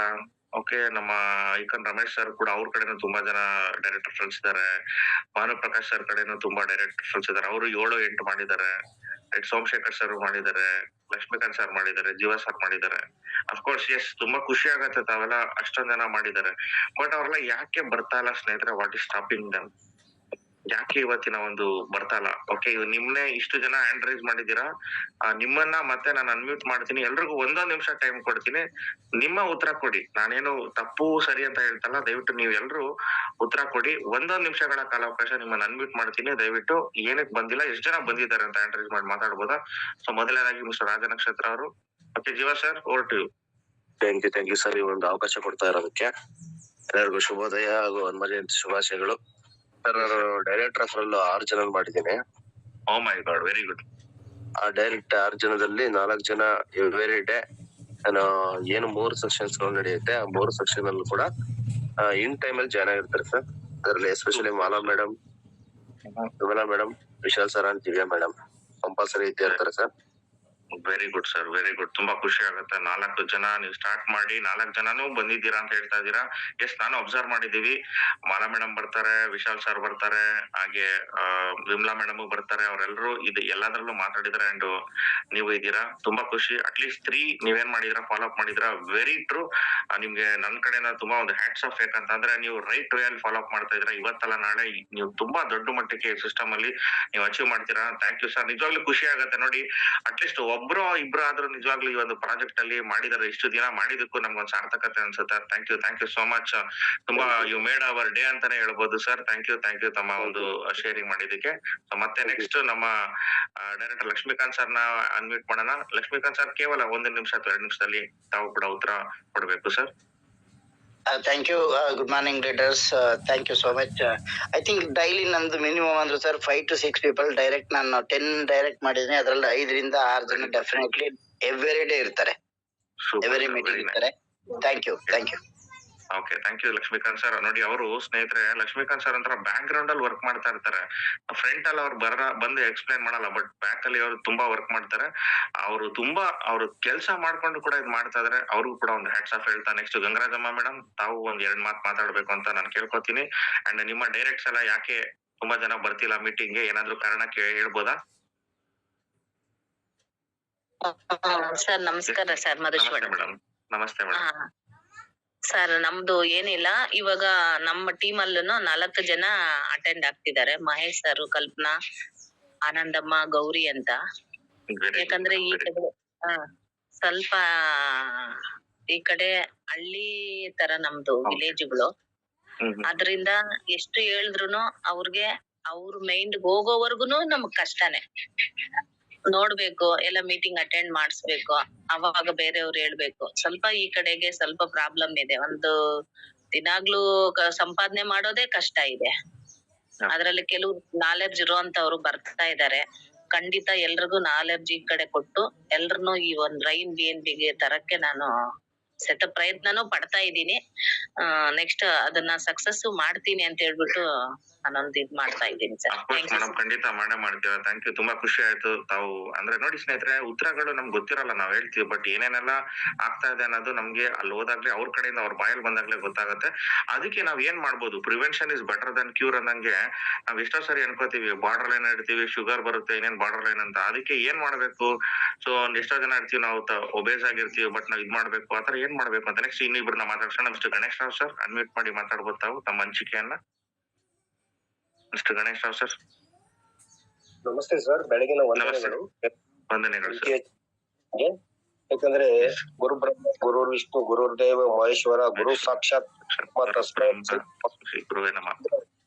ಏನಿದೆಯೋ ಅವರು ನಮಗಾಗಿ ತಂದೆ ತಾಯಿ ಸ್ಥಾನದಲ್ಲಿ ನಿಂತ್ಕೊಂಡು ಈ ಒಂದು ಭಾಗ್ಯನ ಕೊಡ್ತಾ ಇದ್ದಾರೆ. ನಮ್ಮ ತಂದೆ ತಾಯಿಗಳು ಹೆಂಗೋ ಹಂಗೆ ನಾವು ನೋಡ್ಕೊಂಡು ಅದನ್ನ ಮಾಡ್ಬೇಕು ಅಂತ ನಾನು ಫಸ್ಟ್ ನಮ್ಮ ಒಂದು ರೈನ್ BNB ಒಂದು ಟೀಮ್ಗೆ ಹೇಳೋದಕ್ಕೆ ಇಷ್ಟ ಪಡ್ತಾ ಇದ್ದೀನಿ. ಅಂದ್ರೆ ನಾನು 9 ಡೈರೆಕ್ಟ್ ಮಾಡ್ತಿದ್ದೀನಿ ಸರ್. ಅಂದ್ರೆ ಈಗ 10 ಡೈರೆಕ್ಟ್ ಅಲ್ಲಿ 3 ಜನ ಮಾತ್ರ ಬರ್ತಾ ಇದ್ದಾರೆ. ಹಾಗೆ ನಾನು ನಾರ್ತ್ ಕರ್ನಾಟಕಕ್ಕೆ ಬಂದಿದ್ದೀನಿ, ಟೀಮ್ ಮಾಡ್ತಾ ಇದ್ದೀನಿ. ಮತ್ತೆ ಧಾರವಾಡಗೆ ಹೋಗ್ತಾ ಇದ್ದೀನಿ. ನಾನು ಇದರಲ್ಲಿ ಉಳ್ಕೊಳ್ಳೋಕ್ ಸಾಧ್ಯ. ನಾನು ಎಷ್ಟು ಡೈರೆಕ್ಟ್ ಮಾಡ್ತೀನೋ ಅಷ್ಟು ಜನ ಕೆಲಸ ಮಾಡಿದಷ್ಟು ನಮ್ಗೆ ಇದಕ್ಕೆ ಫಲ ಸಿಗುತ್ತೆ. ಅದಕ್ಕೆ ಪ್ರತಿಫಲ ನಾವು ದಿನನಿತ್ಯ ಸಿಗ್ಬೋದು. ಬಟ್ ಇನ್ನು 6 ಜನ ಬರುವಂತ ಒಂದು ಇದನ್ನ ಒಂದು ಜೂಮ್ ಮೀಟಿಂಗ್ ಕರೆತರೋದಕ್ಕೆ ಮಾಡ್ತಾ, ಬಟ್ಟು ನನ್ನ ಟೀಮ್ ಅಲ್ಲಿ ಒಂದು 42 ಜನ ಒಂದು ಸೆಕ್ಷನ್ ಅಲ್ಲಿ ಇದ್ದಾರೆ. ಈಗ ಒಂದು ಉತ್ತರ ಕರ್ನಾಟಕದವರು 4-5 ಜನ ಜೂಮ್ ಮೀಟಿಂಗ್ ಅಟೆಂಡ್ ಮಾಡ್ತಾ ಇದ್ದಾರೆ. ಮತ್ತೆ ಈ ಹನುಮ ಜಯಂತಿಯ ಒಂದು ಎಲ್ಲ ನಮ್ಮ ರೈನ್ BNB ಒಂದು ಟೀಮ್ಗೆ ಒಂದು ಶುಭಾಶಯಗಳನ್ನ ಹೇಳೋದಕ್ಕೆ ಇಷ್ಟಪಡ್ತಾ ಇದ್ದೀನಿ. ಯಾಕಂದ್ರೆ ಲಂಕೆಗೆ ಹೋಗಿ ಆಂಜನೇಯ ಸ್ವಾಮಿ ಒಂದು ಸೀತಾದೇವಿನ ಕರ್ಕೊಂಡ್ ಬಂದ ವಾನರ ಸೈನ್ಯದಿಂದ, ಅದೇ ತರ ನಾವೂನು ಮಾಡಬೇಕು ಶತಪ್ರಯತ್ನ ಅಂತ ಹೇಳ್ತಾ, ಮತ್ತೆ ಮಧುಶಿವಣ್ಣ ಸರ್ ಕಲಿಕೆ, ಲಾಲನೆ, ಪಾಲನೆ ವೆರಿ ಇಂಪಾರ್ಟೆಂಟ್ ಅಂತ ಹೇಳಿದ್ರು. ಮತ್ತೆ ಹೇಮಂತ್ ಸರ್ ಅವರು ನಮಗೆ ಒಳ್ಳೆ ಒಂದು ಜೂಮ್ ಸೆಕ್ಷನ್ಸ್ ಅನ್ನ ಇವತ್ತು ಕೊಟ್ಟಿದ್ದಾರೆ. ಯಾಕಂದ್ರೆ ಅಪ್ಲೈನ್ ವೆರಿ ಇಂಪಾರ್ಟೆಂಟ್. ಅಪ್ಲೈನ್ ನ ಮಾತುಗಳನ್ನ ಕೇಳ್ಬೇಕು. ಅಪ್ಲೈನ್ ತಂದೆ ತಾಯಿಯಂತೆ ನಮ್ಮನ್ನ ಸಲಹಿಸ್ತಾ ಇರ್ತಾರೆ. ಬಟ್ ನಾವು ಅದೇ ತರ ನಾವು ತಂದಿರೋಂತವ್ರನ್ನ ದಿನ ಬೆಳಿಗ್ಗೆ ಜೂಮ್ ಸೆಕ್ಷನ್ ಗೆ ಮಿಸ್ ಕಾಲ್ ಕೊಟ್ಟು ಮತ್ತೆ ಕರೆತರಬೇಕು ಅಂತ ಹೇಳಿ ಹೆಚ್ಚಿಗೆ ಜನ ಮಾಡ್ಬೇಕು ಅಂತ ನಾನು ಇದ್ದೀನಿ ಸರ್. ನಮ್ಮ ಕಡೆಯವರಿಗೆಲ್ಲ ನಾನು ಜೂಮ್ ಮೀಟಿಂಗ್ ಗೆ ಅಟೆಂಡ್ ಮಾಡ್ತೀನಿ sir. Thank you sir. Thank you so much. ಅದ್ಭುತವಾಗಿ ತಮ್ಮ ಒಂದು ಶೇರಿಂಗ್ ಅನ್ನ ಮಾಡಿದ್ರೆ ಗಣೇಶ್ ರಾವ್ ಸರ್, ತುಂಬಾ ಖುಷಿ ಆಗುತ್ತೆ. ಕಡೆಯದಾಗಿ ನಮ್ಮ AV ಸೋಮಶೇಖರ್ ಸರ್ ಅವ್ರಿಗೆ ಮಾತಾಡಿಸಿ ಮತ್ತೆ ಈ ಒಂದು ಸೆಷನ್ ಅನ್ನ ವೈಂಡ್ ಅಪ್ ಮಾಡೋಣ. ಎಸ್ ಸರ್, ತಾವು ಮಾತಾಡ್ಬೋದು. ತ್ರಿಮೂರ್ತಿಗಳನ್ನೊಳಗೊಂಡಂತೆ ಇಲ್ಲಿಯ ತನಕ ಇರುವಂತಹ 49 ಜನರಿಗೂ ಹನುಮ ಜಯಂತಿಯ ಶುಭಾಶಯಗಳನ್ನ ಕೋರ್ತಾ, ನಾನು 7 ಜನ ಡೈರೆಕ್ಟರ್ ಮಾಡಿದ್ದೀನಿ. ಮಿನಿಮಮ್ 3 ಜನ ನಮ್ ಕಡೆಯಿಂದ ಪ್ರತಿದಿನ 2 ಸೆಷನ್ ಅನ್ನ ಭಾಗವಹಿಸಕ್ ಆಗ್ತಾ ಇದೆ. 4 ಗಂಟೆಯ ಒಂದು ಸೆಷನ್ ಅನ್ನ ನಮಗೆ ಸ್ವಲ್ಪ ಹಿಂಸೆ ಆಗ್ತಾ ಇದೆ. ಫೀಲ್ಡ್ ಅಲ್ಲಿ ಇರ್ತೀವಿ, ಹಾಗಾಗಿ ಸ್ವಲ್ಪ ಅಲ್ಲಿ ಎಕ್ಸ್ಪ್ಲೇನ್ ಮಾಡ್ತಾ ಇರ್ತೀವಿ, ಹಾಗಾಗಿ ಮಾಡ್ಲಿಕ್ಕೆ ಆಗ್ತಾ ಇಲ್ಲ. ನಿರಂತರವಾಗಿ ಅಂತೂ ನಾವು 3 ಜನ ಅಂತೂ ಇದ್ದೇ ಇರ್ತೀವಿ. ಕೆಲವರಿಗೆ ಒಂದು ಡಿಸ್ಟರ್ಬೆನ್ಸ್ ಇದೆ, ಆಗ ಅವ್ರು ಇರುವಂತಹ ಜಾಗದಲ್ಲಿ ನೆಟ್ ಪ್ರಾಬ್ಲಮ್ ಜಾಸ್ತಿ ಇರೋದ್ರಿಂದ ನಮ್ಮ ಟೀಮ್ ನಲ್ಲಿ ಬರ್ಲಿಕ್ಕೆ ಆಗ್ತಾ ಇಲ್ಲ.